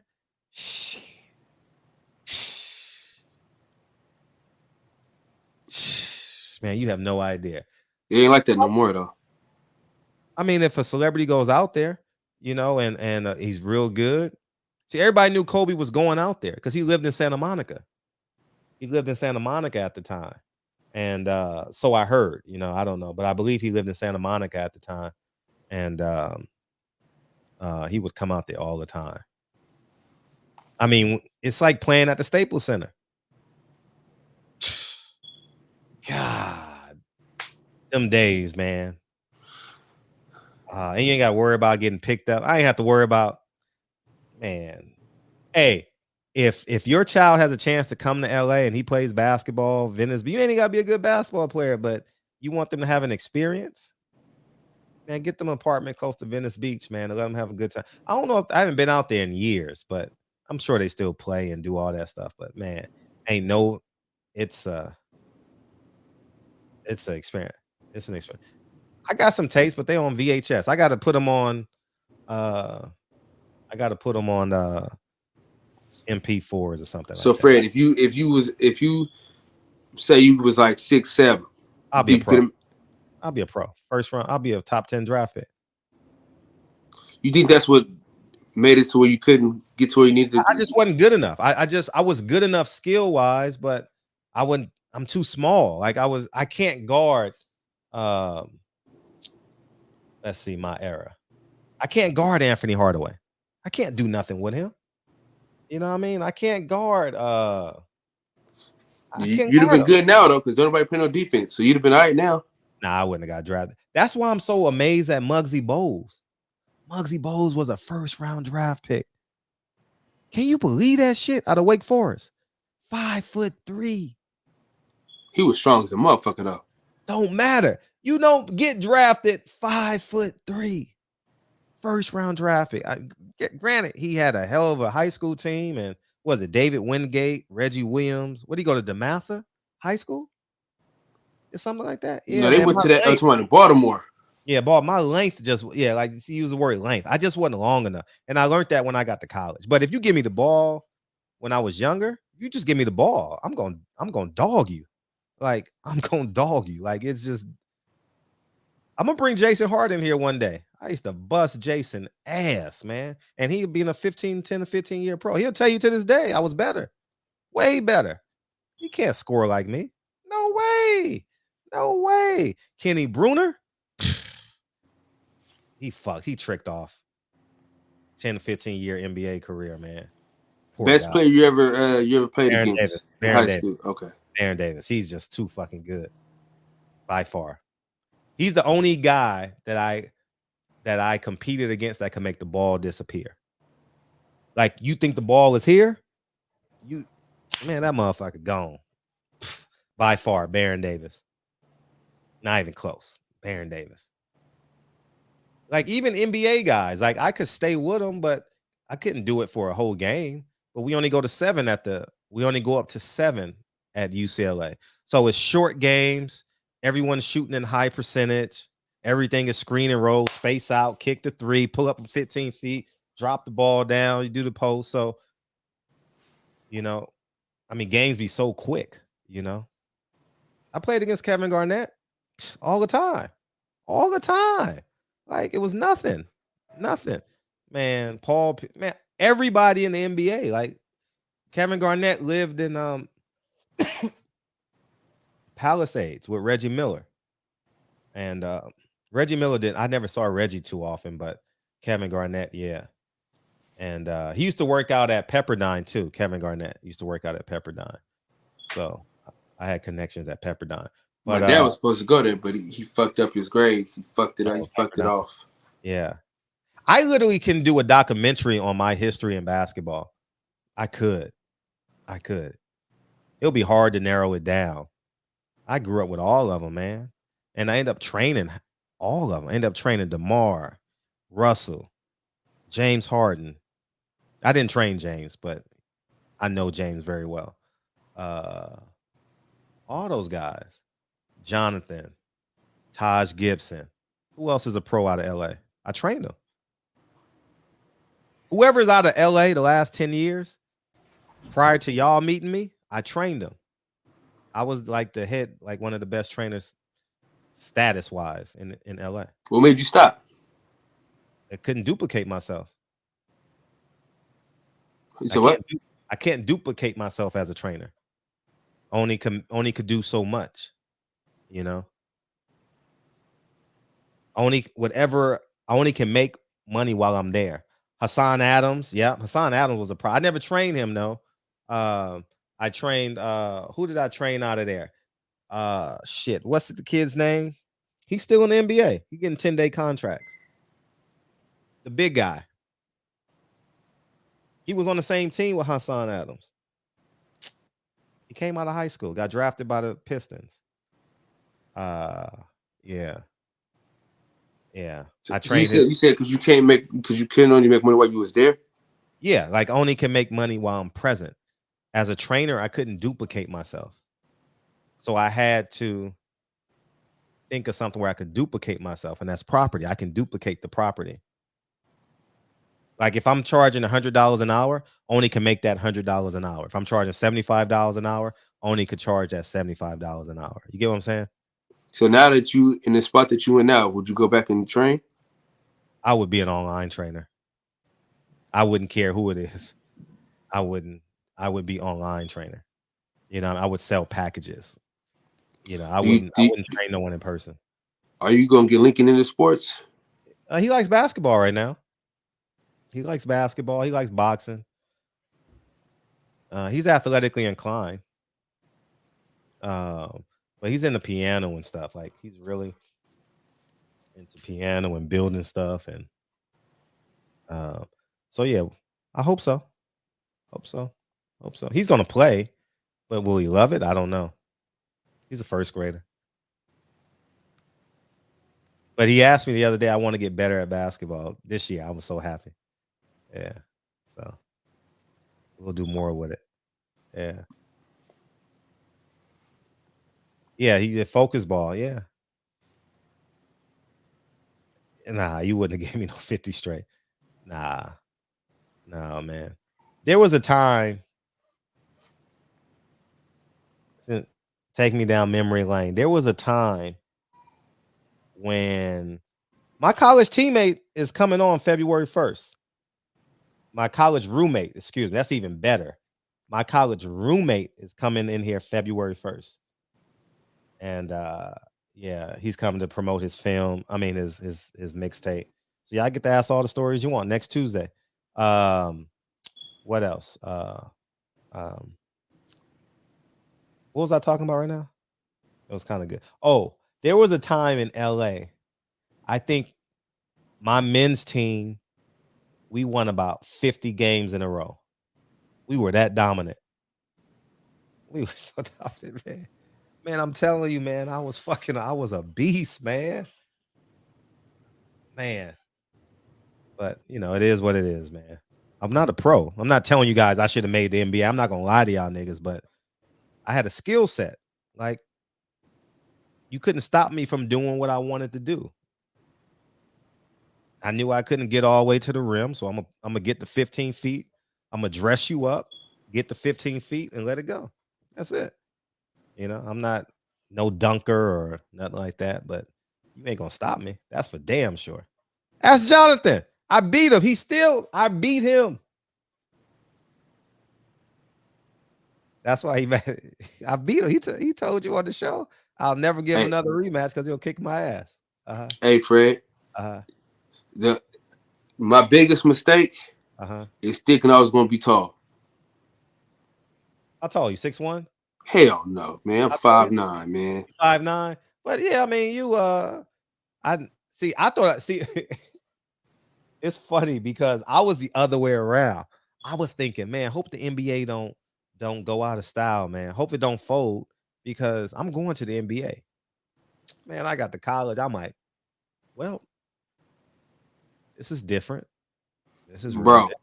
This is real different.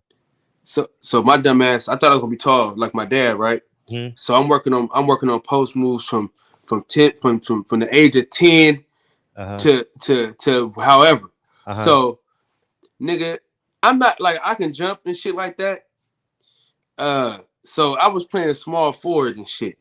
Cause my post game was serious. But then you go to college, nigga, they ain't finna put you on a block. When a nigga just turn around and just, you know what I'm saying? Yeah. But shit, listen, Fred, you can ask some of the homies. I used to post their ass up, dog. One-on-one, listen, one-on-one, I couldn't be fucked with. During the game, I'm 20-20 man. But one-on-ones, where I could just post a motherfucker up, oh man, shit. Our next fight, we gonna play a basketball game. The Saturday morning, we gonna play basketball. We gonna get our old asses ready, and we gonna play some basketball. That'll be cool. Listen, I'm gonna tell you this though. Put some meat on the grill or something. Dre will do that. Put some meat on the grill. Hey Fred, in my old age, dog, I am glad that I did work on my post game because you know muscle memory is a motherfucker. But I still could post a nigga down. Yeah. But I used to do a hook shot. Boy, it's so cold. Cause my whole life I'm like, oh, I'm finna be tall. Cause my dad like 6'3", 6'4". So I'm like, oh yeah, I'm finna be. And my mom was like five. She's like 5'6", 5'7". So I'm like, oh yeah, I'm good. Yeah. I'm finna be tall out here, man. Yeah. My brother got all the height, and that motherfucker didn't do shit with it, man. Right. And then my little brother, he got my dad height. That motherfucker on him. He's so useless in sports, bro. I said, dog, if I could have got a little bit of height, man, I'd have been a height, man. Just a little bit.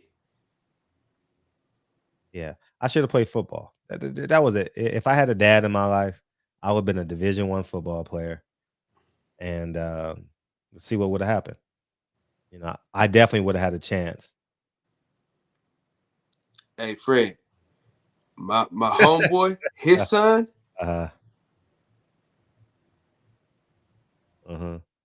Yeah, Fred, you got to chill. The real balls live on. I'm from the East. That's all I used to tell them niggas, man. I'm from New York, man. You can't stop me, man. I had a real New York game. Like, get to the rim, all that shit, real aggressive, fight, throw the ball. Like, I was a fearless little motherfucker, man. You know what I mean? That's the Slim. What's up with it? What's up? Yeah. What's up, Earl? I used to, hey, Earl, his brother is Sean Higgins. I used to kill Dwayne Davis. We played them Hey, twice. Hustle Slim, that's exactly right, man. I was the right height to be a mascot. Man, I should have kept it going. I killed Dwayne Davis. Not kill him, but 17-9, 17-10. That's my job because I had the leading scorer in the city, Quentin McCowan. And me and Dwayne used to go at it. He was starting guard at Fairfax, went to Arizona State. He was fast now. He was fast. He was good. That's one of my biggest regrets, Fred.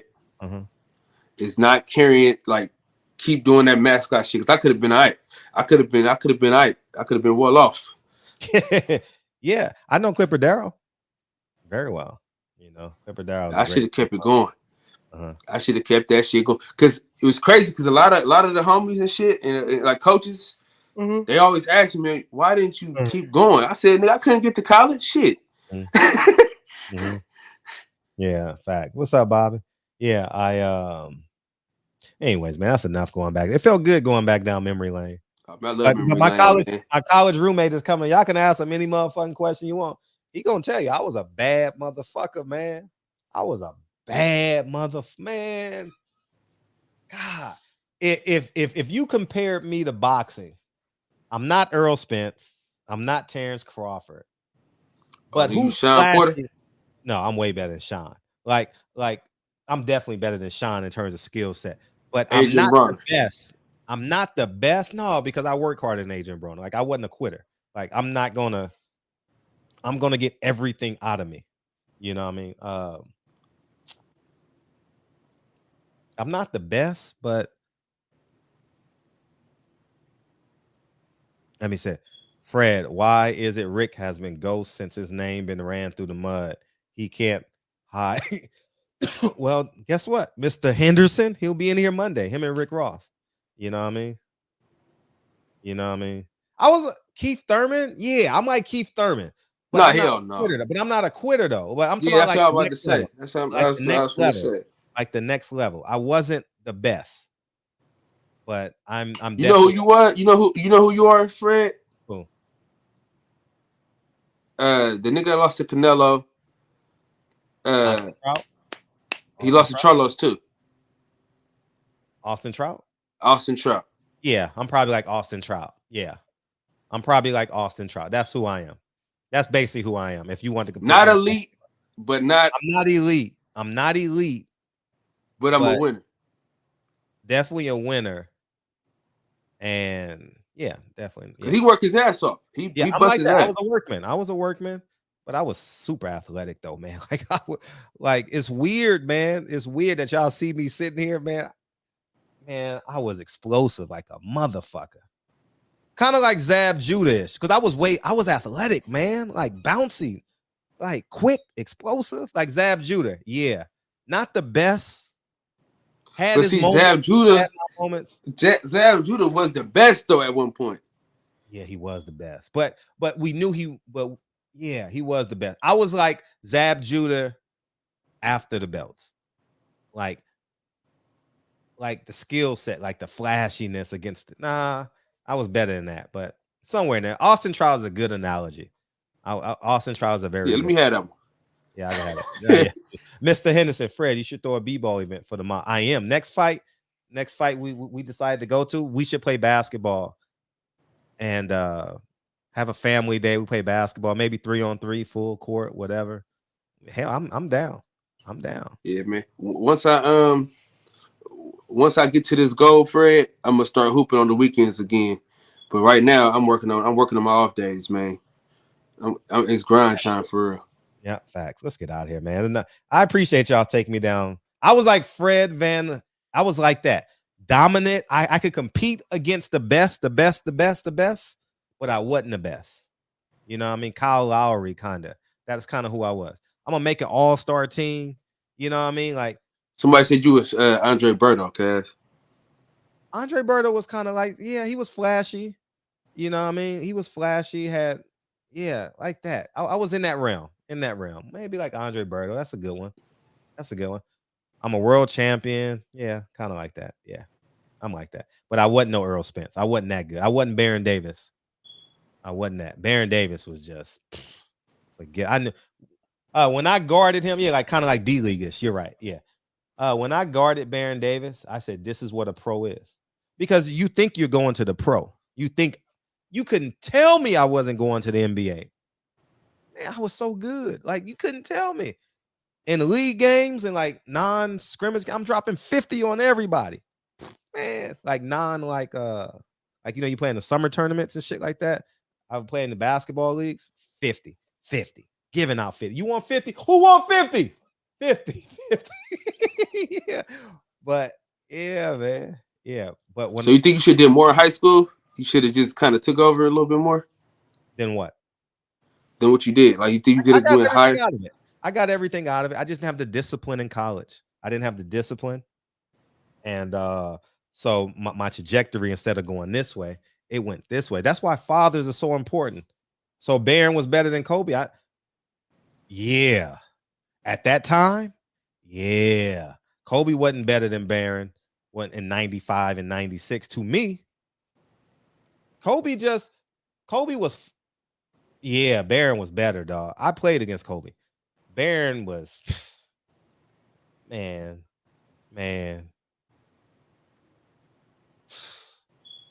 Yeah, he was better at that time. He was older too, right? No, I think Baron is class of 97, right? Yeah, because I'm 95. He's 97. Kobe's 96, right? Yeah, Baron was. To me, I never guarded Kobe. But Kobe was so much taller than everybody at the beach. He had long arms, gangly arms, and he was real popular because they just traded Vlade. Thank you. They just traded Vlade, and everyone's like, who is this kid? He went straight to Venice Beach. And Ellie can't. We on different levels. Like that's not. Man, yeah. you know Gary Payton's son that's in the NBA right now? He bad. That kid can go. The younger son was actually better, bro. He bad. That motherfucker bad, dog. That Juju, I don't know. Like, I don't know what be happening, man. Like, these kids be having all the talent in the world, and they just be like, all right, fuck it. Yeah. That's the one thing I hate about my brother, right? Like, I struggled in school. That nigga struggled in school on purpose. You know what I'm saying? Like, he just didn't give a fuck. Like, he could look at something, Fred, and remember that shit verbatim. I got to look at shit 10,000 times, bro. And I'm looking at this nigga like, man, you dirty bitch. You know what I'm saying? Nigga was tall as shit, athletic, didn't do shit with it, man. Meanwhile, nigga, I'm short as a motherfucker. I got a little athletic, you know what I'm saying? I'm a little athletic. I'm average. You know what I'm saying? That nigga could dunk and shit. He had, you know what I'm saying? Yeah. Nigga had long arms and shit. And just didn't do shit with school, bro. And then nigga, you know what he gonna tell me, Fred? Bro, I just didn't like it. I said, nigga, who likes school, bro? They want you to learn what they want you to learn. I don't give a fuck, bro. Nigga, I'd for damn sure if I had the smarts that he had and his height and his length, I'd at least went to college, man. I probably could have played in college. I probably could have hooped like a D3 or something. You know what I mean? I probably could have done that. Mm-hmm. But he could have went somewhere. That nigga didn't do shit with that talent, man. Fucking bum. Yeah. Oh, Carissa Floyd went and saw Carissa Shield. Man, she felt for it, huh? Man, we got to stop being satisfied with these motherfucking symbolic fucking gestures. Tell Floyd to put some money behind Carissa Shield. Fuck the bullshit. He can't. He can't right now. It's tied up in Al Haymon.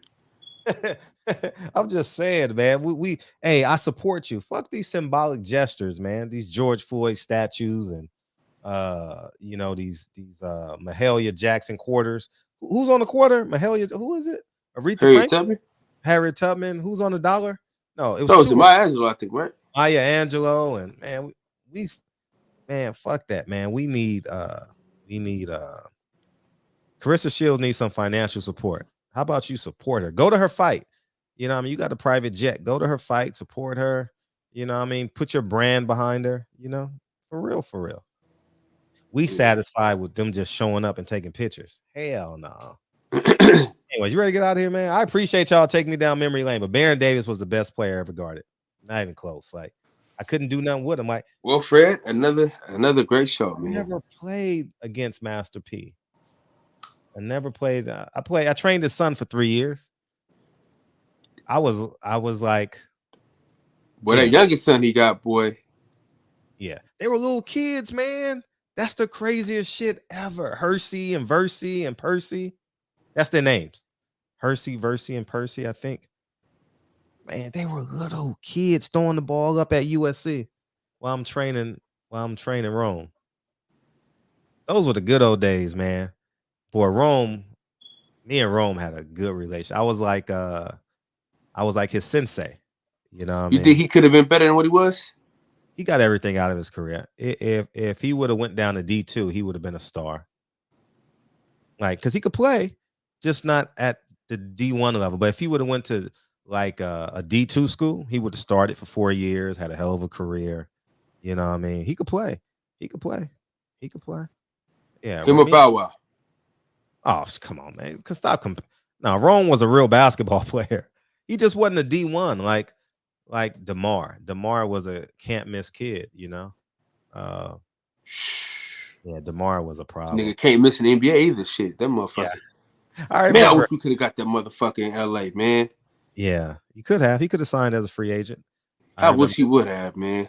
Yeah, he lives in my. His dad just passed, but he lives in my community. His dad did. He lives next door. I ain't gonna say. But anyways, what was I gonna say? What were we talking about? We out. Yeah. Oh yeah. My last story. So I'm giving DeMar DeRozan a ride. Me and DeMar are cool. Like, DeMar is like, why don't you get him on the show, Fred? I don't have his new number. So like every summer I get their numbers. Like, and I didn't go to the Drew League this summer because of COVID. So I usually see him, and so I used to I trained him for 2 years, DeMar. And I had a 745 I at the time. And we're driving to USC because we're coming back from somewhere. He's like, man, I want to have a car like this. I said, DeMar. He said, man, I want to have a car like this one day. He's 17, don't know no better, freshman at USC. I said, DeMar, you gonna own a car lot. Next year, this time, you gonna own the car lot. What are you talking about? He was playing with, it was like him and OJ Mayo. That was the team, right? Him, OJ Mayo, and was that after? Man, what happened to OJ Mayo, man? He was on some nigga shit, On some nigga shit. So but OJ was that class. He was in there. I had him, Davon Jefferson. Imagine I'm training all these guys. Him, Davon Jefferson, who should have went to the pro. I told him to go pro after his freshman year. Didn't listen to me. And Taj, he got hurt? No, he stayed too long. And then they don't remember. The next guy is coming with potential. Hassan Adams was a second round draft pick. Yeah, out of Westchester High School, out of Arizona. Yeah, he was a bad McDonald's All-American. Yeah, on some nigga shit. Yeah, Rome was my dude, man. You say my name with Rome, you in good graces, man. Yeah. Well, I'm a name drop king, nigga. Remember, I called your ass to drop the name. Your trainer Fred. Your trainer Fred. He trained you for 3 years. Oh yeah. Yeah, I ain't seen him since though. I haven't seen him in a long minute, but you know, if I bump into him, they'll come on the show in a moment's notice. Especially Rome. Me and Rome was he was offering me the world and I never took it. I didn't care to. You want to go with me to New Orleans? Nah. I see you when you get back. I'm gonna hang out with you. Want to go with me with Chris Paul's house? Chris Paul lives. Well, y'all. I'm pointing like y'all know, but yeah. You want to go with me to Chris Paul house? Nah, I'm good. That's when Chris Paul played for the Clippers. I don't know. I think so. I think it's in that realm. I think it's in that time period. But anyways, either way, he had a house out here anyway, so he would spend a lot of time there. Anyway, let's get out of here, man. Thank you guys for sending me down memory lane. It felt good. It felt good when I used to be a great athlete. And memory lane is good, man. You got some great fucking stories, Fredro. Oh man, them stories so old. Yeah, man. But if you ever want your child to have a great time, have them spend the summer on Venice Beach, man. So many foreign women, so many celebrities. Man, it was ridiculous, dog. Like I always say, Fred. Oh my God. Keep your foot on these suckers' necks. I will. Thank you. Shout out to Deacon. You know what I'm saying? We are not supervisors. Nigga, we bosses. Yep, we are. In the words of the great philosopher DB, Fredro. Play the song, Fred! Yeah, man, I'm glad. I appreciate y'all, man. Take me down memory lane. I told you when I get 80, I'm gonna write a book on all the celebrities I smashed. I'm gonna write a book. I don't give a fuck. We all old, gray hairs, has-beens. Y'all be amazed, man. Y'all be amazed. You know, when we get off wax, I'm not gonna tell you though. I'm not gonna tell you. But it's funny because my best friend in the whole wide world is Nyron. Nyron would be amazed, man. How did you do that, friend? Peoples Hernandez. What's up, Peoples? What's up, Birdman? Freddie. What up, Earl? Avante. Earl, appreciate you. I used to give Dwayne Davis problems, man, when he was at Fairfax, dog. I never trained the O'Bannons. They were way before me. I used to play Madden with Charles O'Bannon every Sunday. Can you believe that shit? Me, him, Cameron Dollar. Madden. I used to go to their house on Sundays. They had an apartment. Birdman, Brent Jones. How funny is that? 1996. Yeah. Charles, because Ed O'Bannon had got drafted, I think. Hey, Kenneth Bailey, Kevin Broward, DOG. He was good friends with a guy by the name of Alton Hamilton. I think he's a police officer now. He used to take us over to Cameron Dollar's room at UCLA. We played video games. Yeah. Ryan Jefferson, Earl, man. Yeah, Hassan Allen was a bad boy. Drugs and alcohol, man. Drugs and alcohol. Brent Jones, Money Marcus, man. Yeah, man. Yeah, man. You know what's crazy, Fred? What's up? College, man. Either it's gonna make you or it's gonna break you. See, I was real savvy. So I knew in order for me to survive college, I knew how to survive, man. I knew how to survive. Yeah, my homeboy Drake could have made it to NBA, but when he got to school, he just said, fuck it. You know what I'm saying? Like, he was so good that he was just like, fuck it. You know what I'm saying? Yeah. I was never that good. I knew I needed my work ethic. You know what I mean? Yeah. I knew I had to work. That's how good that nigga was. That nigga can wake up and just yeah. Andre Cornelius. That's my guy. He a trainer now. Oh, dope. That's dope.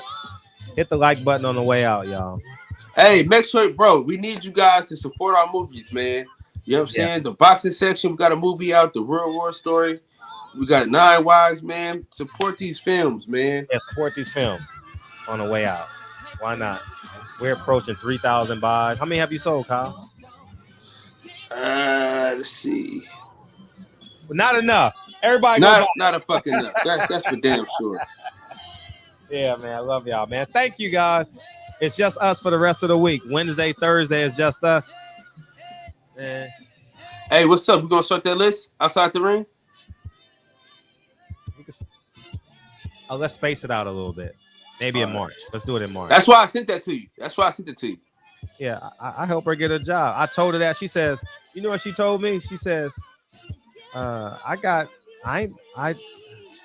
you just gonna discount my hard work? I said, I wasn't trying to get in your way.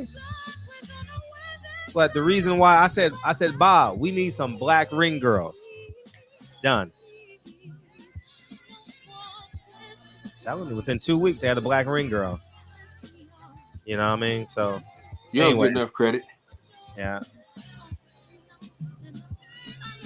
So we'll talk about that. We'll talk about this topic tomorrow if nothing else pops up. Love y'all, man. We gone. Thank y'all for tuning in tonight, man.